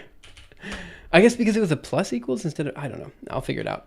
Okay, the last thing we need to do is think about our life and how we got here to begin with. And okay, I'm just gonna try one more thing. Let me try commenting this out, yanking and pasting, because like, who was it? Sergey? Didn't you just ask this? Isn't this the same as just removing the body heights? Is this somehow different? Am I stupid? Walk example. Let me take a look at this. Why does it work now? Okay, I don't know. Someone is going to look back at the code. Someone's going to be watching the VOD to this video, and they're going to be like, dude, you're a complete idiot. You have an extra parentheses there. And I must have. I don't know where or how, but I must have. Okay, the very last thing we need to do is basically make it so the body height changes if you are... sorry, not the body height. The body width changes if you crouch down. Just a very subtle change. So let's do yank, 5 yank, and we're going to paste that up here. And write this, go here, run it one more time, and then we're going to output it as a video too, just to make sure it's working as we want it to work. Ristretto. Oh, that's really fat. Yeah, that's not what I wanted. That was not what I wanted at all. Okay, so in this case, the shrink factor is going to be going from... I guess it should be 1 minus shrink factor again. I have a lot of these 1 minus shrink factors, and I have too many of them. I know the code's ugly. It's okay. Just screw it. It's okay.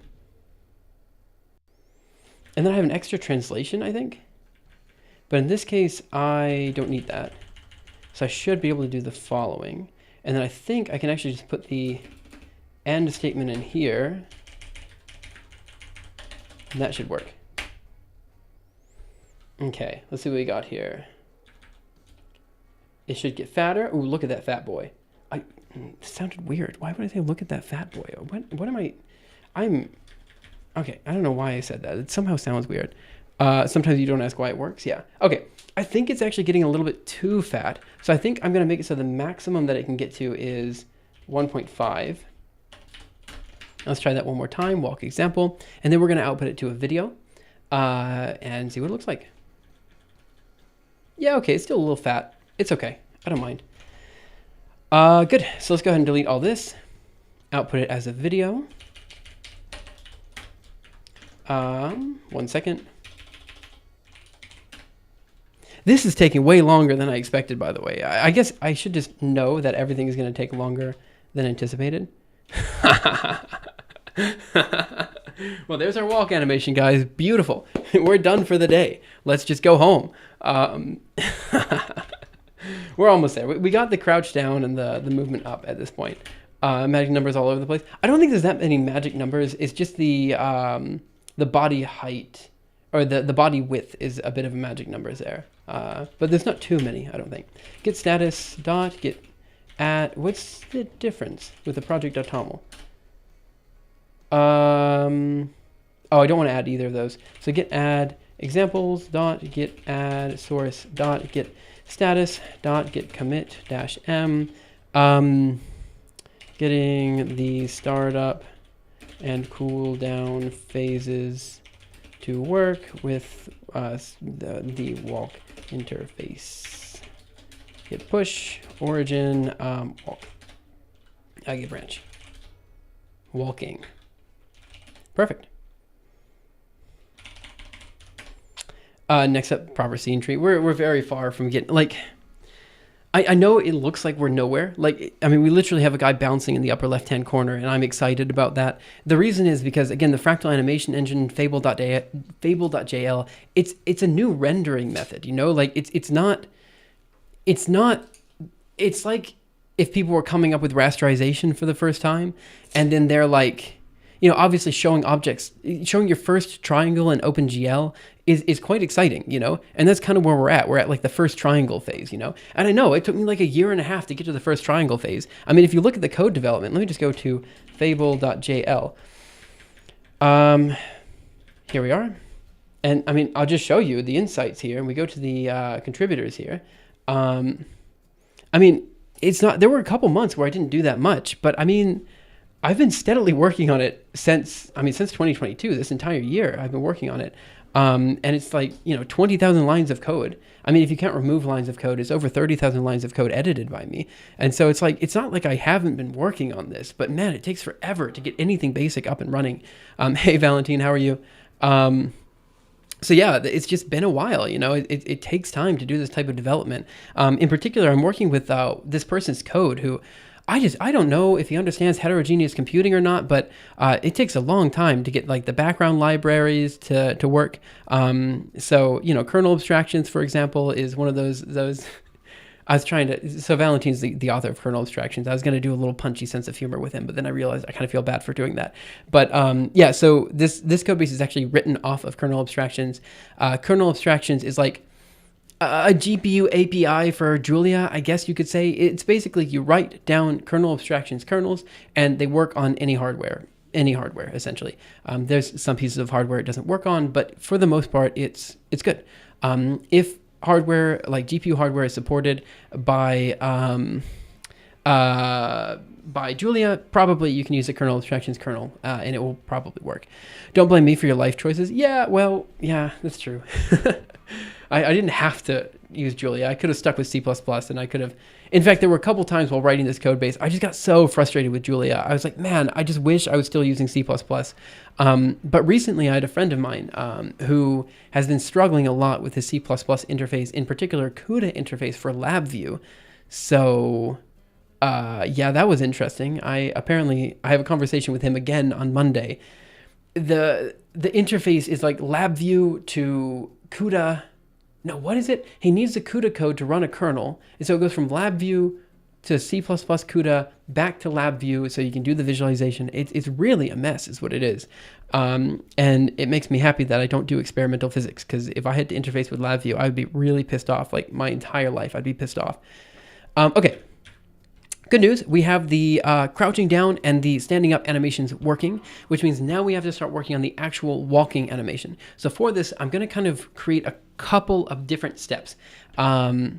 So just to re-show the video that we have so far, we have the guy crouching down, standing still for a bit. This will eventually be where we do the leap animation, moving from one step to another. And then we have the moving up. Okay.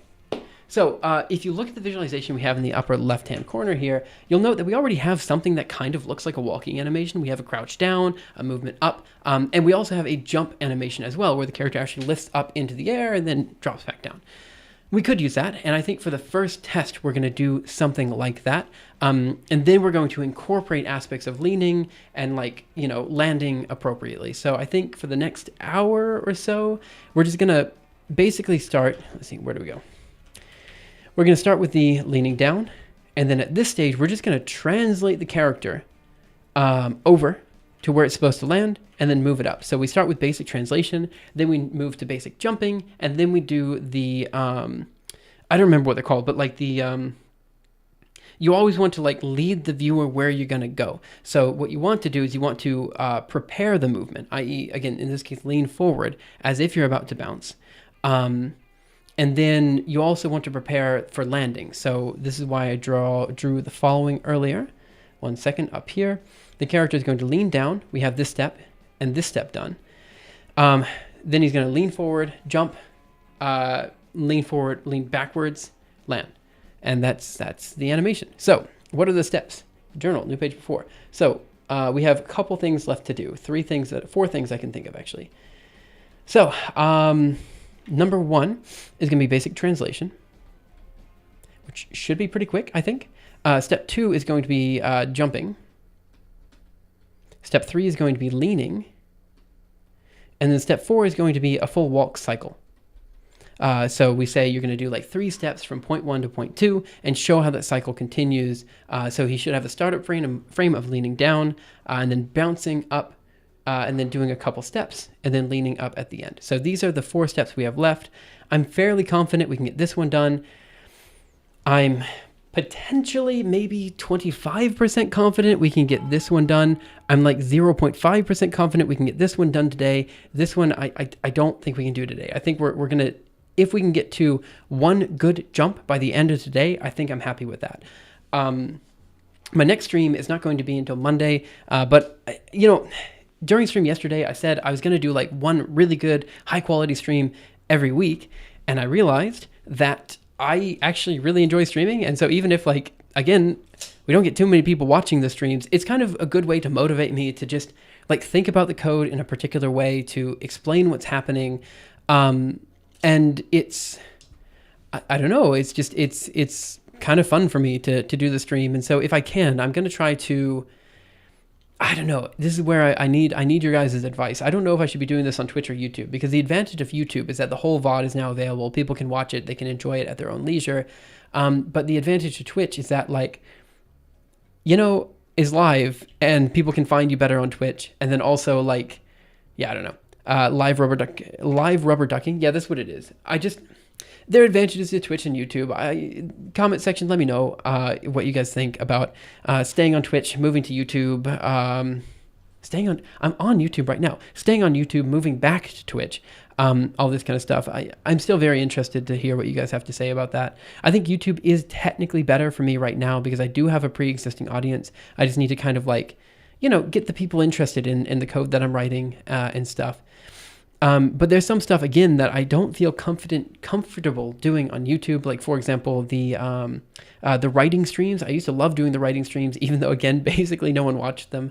Or like the Leia streams, for example, would be super fun. Not sure about the platform, but would love to see the live streams on any platform. Okay, cool. I think we're going to stick to YouTube for a bit. Let's just see what people have to say. I'm rambling for a second because I kind of have to. I'm going to be right back. Give me just a second. Let me put up the screen. I will be back in just, like, literally a minute. Give me a second.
I just realized something. I am the absolute worst at plugging content that I'm making. So let me do this really quick. I'm going to put my face up here. Hello. I need to remind everybody that the Summer of Math Exposition is currently ongoing. If you want to submit an entry to the Summer of Math Exposition this year, you should do it right now. I have just completely forgot to mention that on today's live stream. I need to kind of mention it more regularly. For those of you guys who don't know, the Summer of Math Exposition is essentially a contest every year where, thousands, probably hundreds of people submit a piece of math exposition to a contest that's judged by myself, 3 Blue 1 Brown, Matt Parker, a few other people, as well as community judging as well.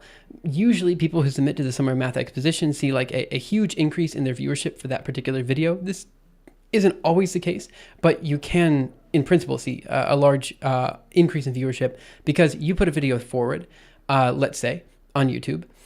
And then basically YouTube connects the dots. Everyone is watching each other's Summer of Math Exposition video, and it ends up creating like this block, the Summer of Math Exposition block on the YouTube algorithm. So if you watch one video, it kind of recommends all the other videos in the Summer of Math as well.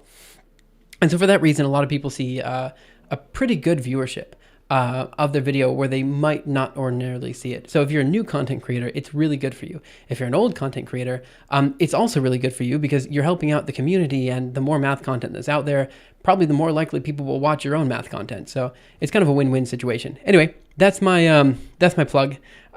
Prove it with graph theory. We're trying to do that this year before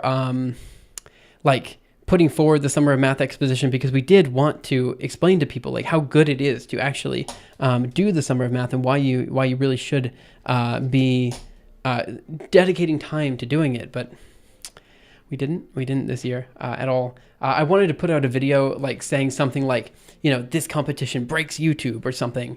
But I don't have.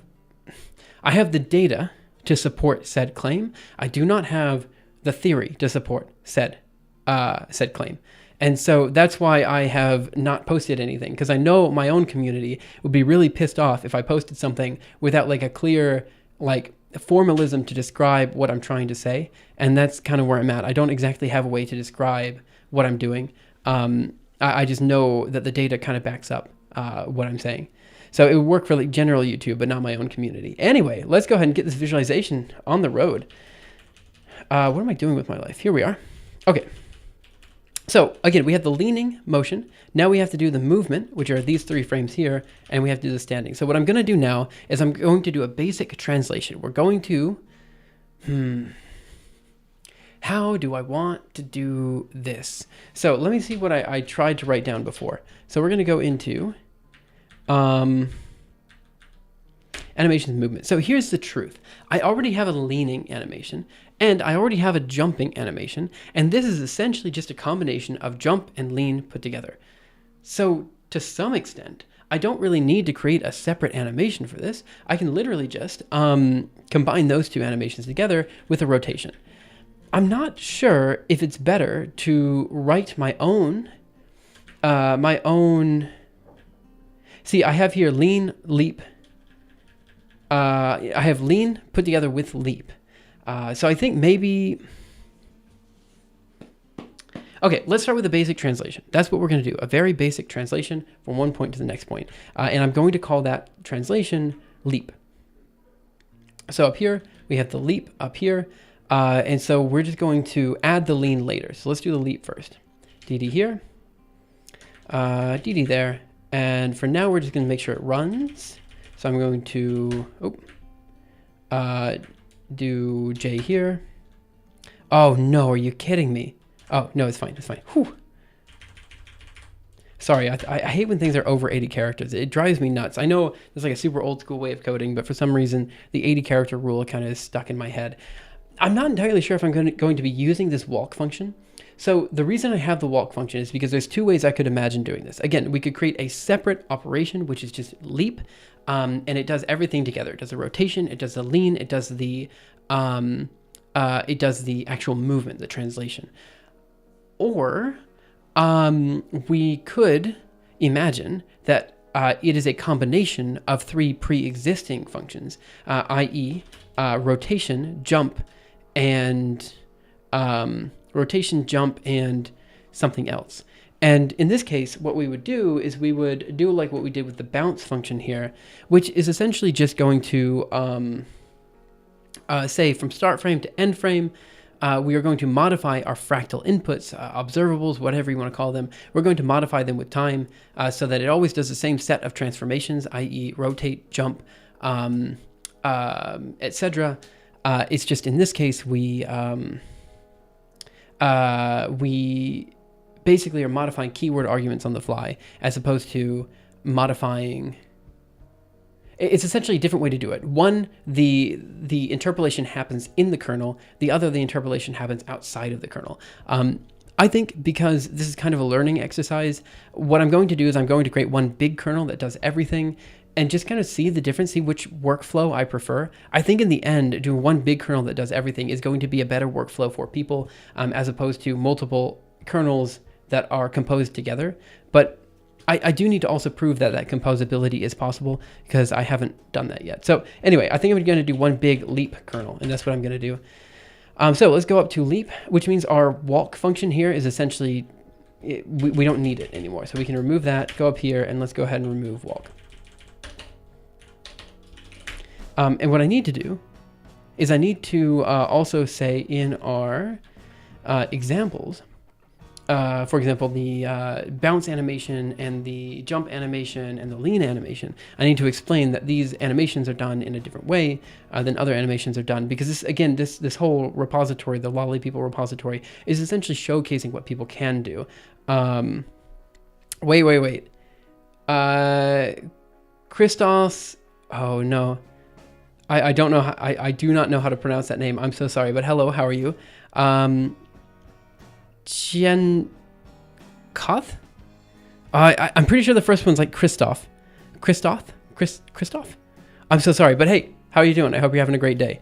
I'm sorry, I can't pronounce the name because my Greek is awful. Examples, walk.jl, perfect. And then I need to remove this walk function in here. DD there, right and quit. Okay, so we are getting there. Let's go ahead and start with the leap function then. Source animations movement, we should have leap up here. There we go. What is it currently doing? It's saying P. Let's see what it does. Screw it, let's run it. Walk example. It's like Christos. Yeah, that's what I read, but I was like Christos, not Christoph. Uh-oh, I messed up somewhere. That is an error message. Key not defined. Oh, it's because my error messages suck. Okay, start frame, end frame, position 1, position 2, jump height. All right. G down here. Oh, yeah, leap. Okay. We are going to just redo all of this. All right. What are the keyword arguments that we actually need for leap? I know we're going to need P1 and P2. We're going to need a start frame and an end frame, but I'm not sure what else we're going to need. I think we're going to need foot position as well. See, that's the downside. See, that is the downside of having everything one big kernel. You end up having a huge number of keyword arguments that nobody actually knows. So, you know, maybe it is worth putting them in separate kernels. So I'm going to do vi source animations movements.jl.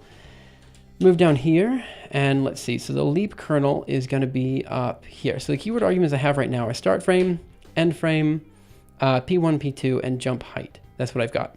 So I guess start frame. I guess I can just do what Valentine said before, end frame. P1, P2, jump height. I think these are all known keyword arguments. So I think we can just do that. I think. Let's see what it does. And I also have to do the same thing in here. Oh, I messed up. I'm just going to paste the same list in here and let's see what happens. All right, quit here and let's see if it works. It does not. Revise.retry. Missing parentheses somewhere. That's okay. Yes, that is because I need this here and that there. Try it again. Still doesn't work. Missed a comma somewhere. You need the semicolon. Aha. There we go. Okay, wait, I'm still missing something somewhere. Ah, there's a comma that I completely just forgot at the end of the line. That's what I needed. Wait. Revise, retry still doesn't work because I'm missing something. What am I missing? 1 second. The parentheses match. Start frame, end frame, P1, P2. I believe they're all the same arguments. Oh, unless I called it position 1, position 2? No, P1, P2. I called it the same thing. Jump height, I believe, is defined. Yeah, jump height's also defined. Okay, so what am I missing here? First, let me make sure that I am... Where is this? So movements.jl, I'm on the right file. Where is the line number? 220. So it says here, aha, comma there. Perfect. Try that again. There we go. Let's try that. See what happens. Oh my goodness. It still broke, but that's okay. No method matching set transforms of lolly layer vector. Okay, this is totally fine. We will get that to work. Oh, that's because it is...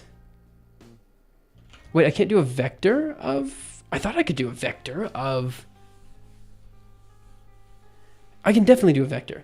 Let me see where I've defined set transforms. Grab-rl set transforms vi source constructor set transforms lolly layer from fractal user. Yeah, we have a vector or fractal user method. So it says no method matching vector or fractal user method. Oh, because it needs an additional symbol? No, the symbol should be here, layer both. Closest candidates are vector or fractal user method. So what is it? No method matching set transforms of lolly layer, vector of fractal user method. Sure, that ends somewhere. Vector of fractal input. No, I don't, wait. Okay, something's going wrong and I don't exactly know what's going wrong. So let's quit here. Let's go here. Go here, D down here. So I'm reading in a vector up. Oh. Yeah, I see.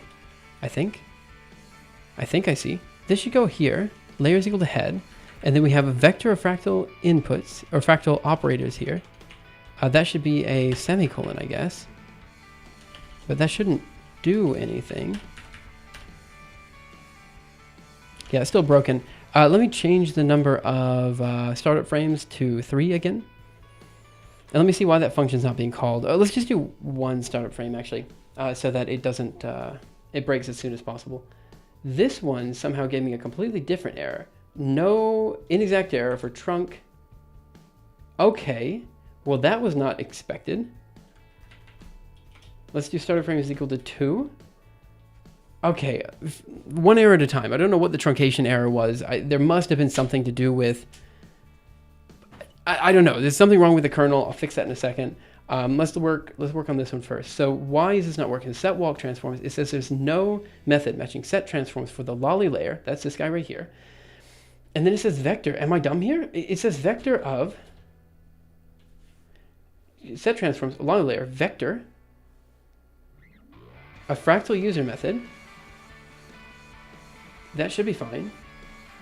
Then layer symbol. What I'm looking for. Oh, is it because it's a symbol instead of... No, it should be fine. Vector is less than or equal to, or inside of. Wait, what? Let me see what I have. Constructor, set, transform, fum is abstract. Is it? Wait, so you're saying vector... Oh, it is abstract because we've changed it. Yeah, okay. So in this case, this needs to be, yeah, you're right. Right, because it's in the vector, okay. I'm just gonna pop this down to the next line. I see what's happening. Oh no, you're kidding me. Okay, let me do DDP, and I'm gonna put this. This is really annoying. where fum is fractal user method. All right, let's try that one then. Revise, retry. Walk example. Oh, he does something. And now we're going to do ristretto. Where were we? All right, 1 second. Ristretto here. Okay, so we have the guy leaning down. Okay, that was not what I expected at all. Oh, that's because I outputted to a video that time. Duh. Okay, 1 second. Thanks, Valentine. So let's output it as images. And I think I'm going to also remove all the images that we have already. So give it a second. Okay, well, it's gone. The character just disappeared for a second. It warped through. We have a character who's leaning down. Perfect. Exactly what you want to see. But unfortunately, it just nopes out of the next visualization, and that's fine. We'll figure that one out next. Okay. So we've got that working. I mean, it's not working, but we are calling the kernel now, which is a step ahead of where we were before. I do ls here, remove out 0 star. Yep. Is fum a trait? So fum is, so okay, I've got 3 things with the fractal animation engine Fable.jl. So I've got the fractal executable, which is kind of what you're working with. So like, for example, if you're just running a shader, the shader is a type of executable, right? Then you have like color executables. And in this case, we're using what are called Hutchinson operators. And they're also a type of executable. It's a set of iterated function systems put together. Then I have something called a fractal operator. The naming is really weird here. Just because I needed these structs and I couldn't figure out how to get rid of them, but I think there's a way to combine some of them in the end. But for right now, we have the fractal operator, which is essentially a function plus color information. Then we have fractal user methods, which are essentially kernels that you're running. So these are potentially the shaders, or some sort of calculation that you're running on the fly or something like this. This is a function that will be called on the GPU. And then finally, you have fractal inputs, which are essentially values or hopefully in the future expressions that need to be evaluated basically before the kernel is launched. So these are like your keyword arguments can all be fractal inputs. Valentine pointed out yesterday that I could have used observables instead for the current functionality. I think future functionality as well, if I think about it. But for now, this is how it is. So it's fractal inputs. So you have fractal executables. I'll just write it all out. So you have fractal executables, which are called fees, and then you have fractal inputs, fractal operators, fee, fi, fo, and then fractal user method. Because it's a Fable, so fee, fi, fo, fum, and that's the syntax of my code base. Because okay, these will change in the future. That's why I'm on version 0.0 and not 0.1. I'm not even confident enough to call this a like 0.1. We're not even at that version instead of fractal input. Yeah, the observable could be instead of fractal input, I think is what you mean. Sort of trait then, of course, it's going to be monomorphized in the vector type. Right.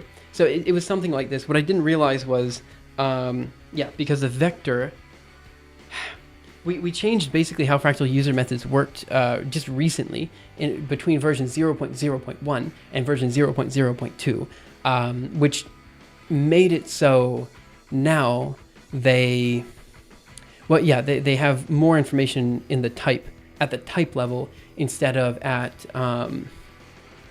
different levels. So essentially, this was something that worked in the later version or in the previous version, but now it doesn't work now. But that's okay. It's fixed now. We just have to get this kernel actually running. So let's go down. We're going to do basic translation. I think this should be relatively straightforward. Just move the character from one point to another point. And I hope it's okay. So what I say right now is that the position is going to be equal to position 1 plus position 2 dot minus position 1 times frame minus start frame divided by end frame minus start frame. Okay, that is fair enough. In here we have to do if start frame, I think I still want less than or equal to, I think as well over here. And then that is going to be really difficult for me to parse, but I'll figure it out. Instead of fractal input supporting expressions, you could make it a fractal input tree. Oh, right. So we could do an AST or something. Yeah, that could definitely work. because again, if I could leverage pre-existing tools like the observables and stuff, I think that would probably be a good idea. But I'm also what some might call a noob, so it's kind of like it's working, so I don't want to touch it. It's not quite as bad as some of the other code I've worked on, like Enzyme, for example. Oh my goodness, I'm terrified of touching that code.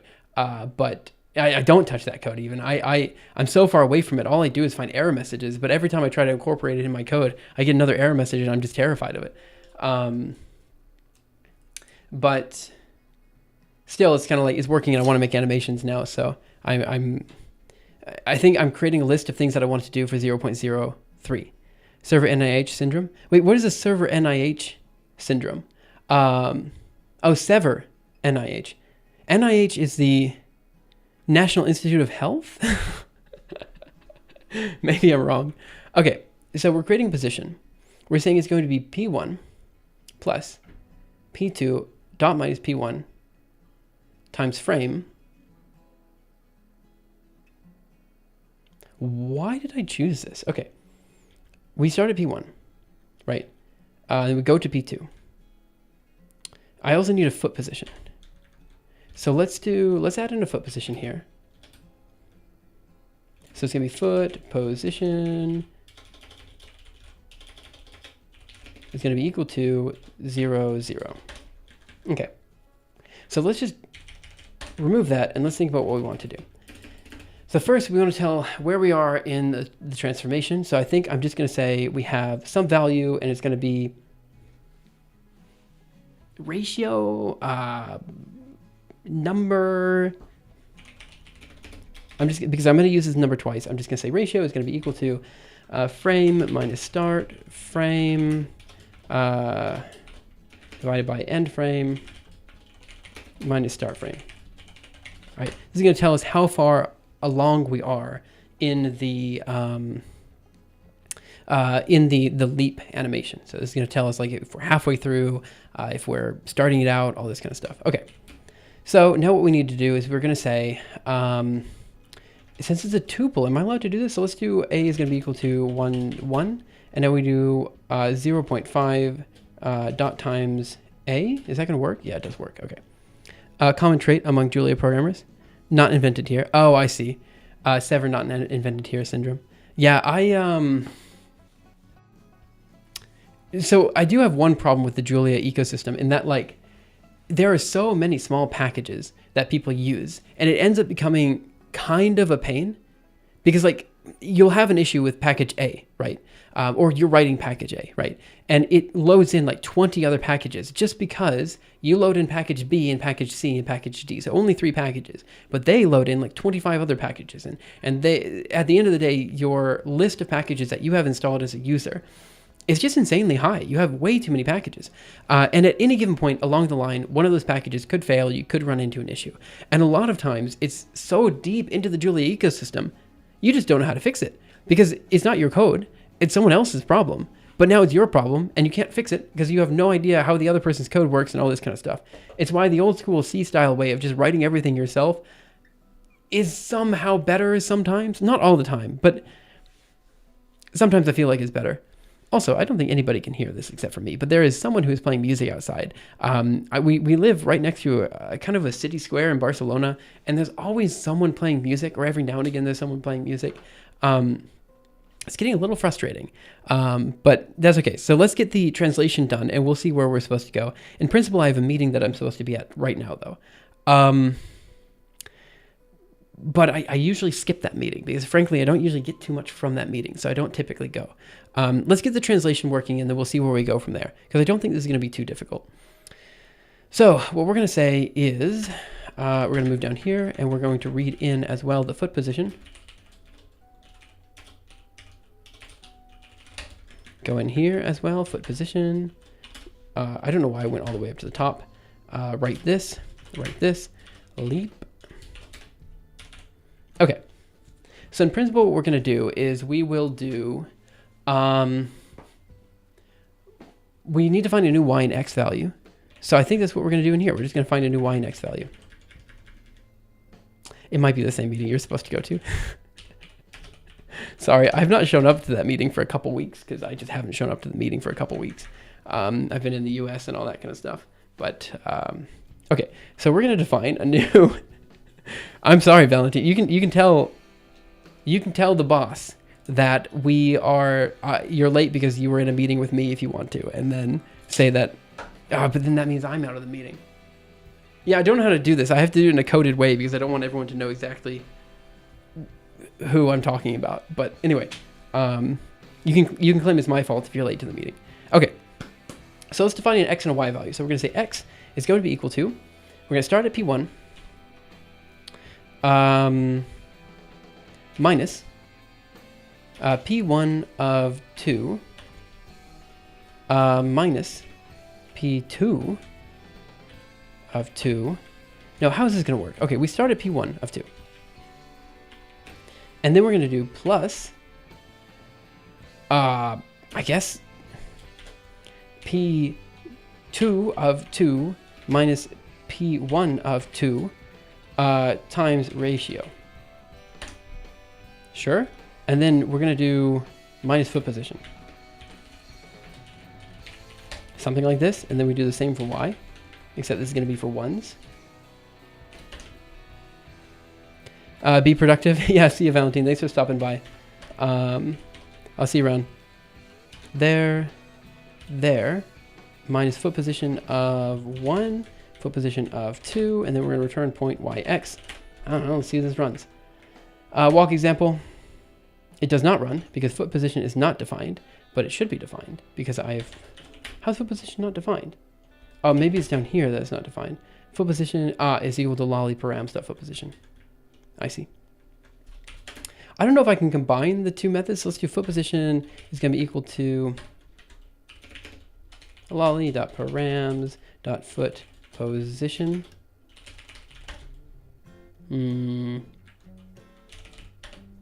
DDP. Yeah, I don't like this at all. Let's go here, jump height. Yeah, I don't think this is going to work, is it? This, that, and then this, I believe, is what I'm looking for. Yeah. So 1 second, I have to think about this again. So we're going to do jump height, and then we want to do this, that, and that, and then we're going to do foot position is equal to lolly.params.foot position, and move this down to the next line. Is there an argument expansion like in Python? I actually don't know what that is, to be honest, so I don't know. Sorry about that. Okay, let's do this. Okay, so the character is still gone, which is unfortunate. So we haven't quite got the translation working. I think...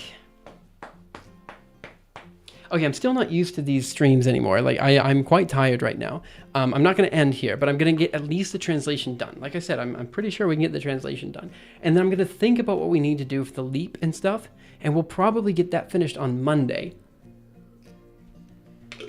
So we'll get most of the walk cycle done today, and then we'll get the rest of the walk cycle done on Monday, and then we'll start working on the YouTube short on like Tuesday and kind of work on it from there, I think is what we're going to do.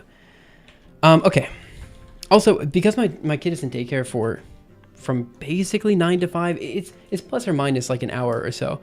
But because they're in daycare for most of the day, I can in principle do much longer streams. It's just a matter of keeping my stream stamina up, which is notoriously difficult for me to do. Like other streamers can go for like 6 to 7 hours. I can't do that. Like doing a 6-hour stream for me is really difficult without breaking it up. So what I might do is I might do something like walk cycle in the morning, then like a writing portion of the stream. I've been doing voice training again, so I don't mind, doing some of that on stream. I guess it's a little bit embarrassing. And then get back in the afternoon to do more programming or something like that. We'll see exactly how it goes. Okay. So the code, let's see, something like this. F is going to be, yeah, I think you can do something like that where you like autocast a dictionary or something.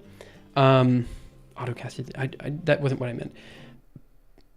So what I want to do is I want to comment these out. And I just want to see if this runs. It should run, no problem. Ristretto, down, yeah, so that works, no problem. The problem is specifically how we're doing the y and x thing here. So I'm going to do y minus foot position, right? And then after I do y minus foot position, I'm then going to subtract out. I'm going to subtract out position 1, I believe. I think I'm going to subtract out position 1. And then after I subtract out position 1, I'm going to add to it. Right, so I think I need to rethink how this is going to work. So I subtract out position 1. So I'm going to do y minus equals foot position. And then I have to add foot position to it at the end. Yeah, that's what I need to do. And then I'm going to do, so y is equal to, minus equal foot position. And I guess we do x, foot position of 1. And we're going to do the same for x, but for foot position of 2. Okay, so this is going to bring us like to wherever our foot position is. And then what we also want to do is subtract out P1 of 1 and P1 of 2. Okay, then what I want to do is plus equal to the new position here. And then we're going to add the foot position back. So if the ratio is equal to 0, then it doesn't add anything. I think this is right. And then we're going to do y is going to be plus equal to foot position. Do I have to add the foot position in again? I feel like maybe I'm doing something stupid here. In fact, if it's just a translation, I don't need to do the foot position stuff at all, but I know we're going to need it for later. So yeah, we're going to need it for later. So let's go ahead and put something like it in for now. Open here, there. All right, let's see what happens. It shouldn't break. It really helps for passing tons of arguments. Just store it in an array dictionary and pass it on. Yeah, I mean, in principle, I should. Okay, hey, that was it. We have something translating. So he's going to bend down, stand up, walk forward, and bend down. Basically, this is like the boring person's leap. He's just kind of like, yeah, I'm too tired to actually like jump forward. I'm just going to kind of like scooch along the floor or whatever. But that means translation is kind of done. I'm actually going to commit this just as a proof of concept saying that it is working. So git status dot git add source dot git add examples dot git status git commit dash m translation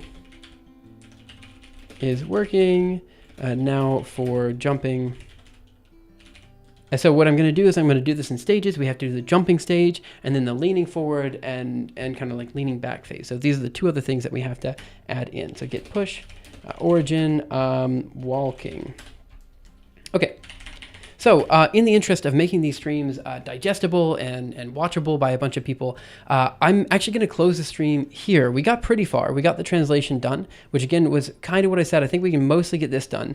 But I wasn't super, I said we could do this, but I think, I mean, you know, I'm missing a meeting. I just said that. And also like, I need to think about how I want to write these additional pieces of code. I think these can be done in basically 1 hour. I just need to think about how I want to do it. So I probably will get the jumping and leaning, and I might actually get the full walk cycle done off the stream so that next time we come in, we can specifically focus on the YouTube short that I want to get done. I really think I can do that. So the way I'm kind of treating stream right now is kind of as a motivational element in my day. So it's kind of like office hours where I chat with everyone on stream. But it's also kind of like a thing that allows me to get a little bit of work done and motivates me to finish up the work so that next time we come on stream, we have something really cool to work on. So the animation I'm working on this time is going to be, you know, it's okay. It's a very simple animation. But the next animation I'm going to work on is hopefully going to be like really cool. I'm really trying to make people really excited with some of the animations I'm going to be making in the near future. So again, we're going to start small and make it a lot cooler as we move along. Again, I know like when you're looking at these animations that we're making, like this stupid bouncing animation, look, it's stupid. Like it doesn't look that pretty. And I recognize that if I would have just used Manum or like any other visualization library that even I've created in the past, I would be way further along. But the fact that we have a new rendering method that we can really show off, I think in the next stream, it's going to be really cool. I think you guys will kind of immediately see why I wanted to create a new rendering method to begin with in even the next video. But as the videos start getting, more advanced, and as the animations start to become more advanced, I'm really hoping you guys start to see like why I wanted to write my own engine in the first place, and what is so cool about this that I couldn't ordinarily do, or I couldn't figure out how I would do with, for example, OpenGL and other rendering methods that I already know about. In particular, I did not know how to create certain mesh objects that I did know how to create as iterative function systems and stuff like this. So I think you'll see pretty soon this rendering engine kind of shine. But right now we're at like the very, very start of things. So, it's kind of a bit straightforward. Nothing's crazy yet. Anyway, I'm going to call it for now. Thank you guys so much for coming in. Have a wonderful day, night, afternoon, morning, evening, whatever time it happens to be your time. And I will see you guys around next time for the next episode of Leos Labs, which will be on Monday. I might have the walking animation done by then. Depends on how motivated I am in the next few hours and over the weekend.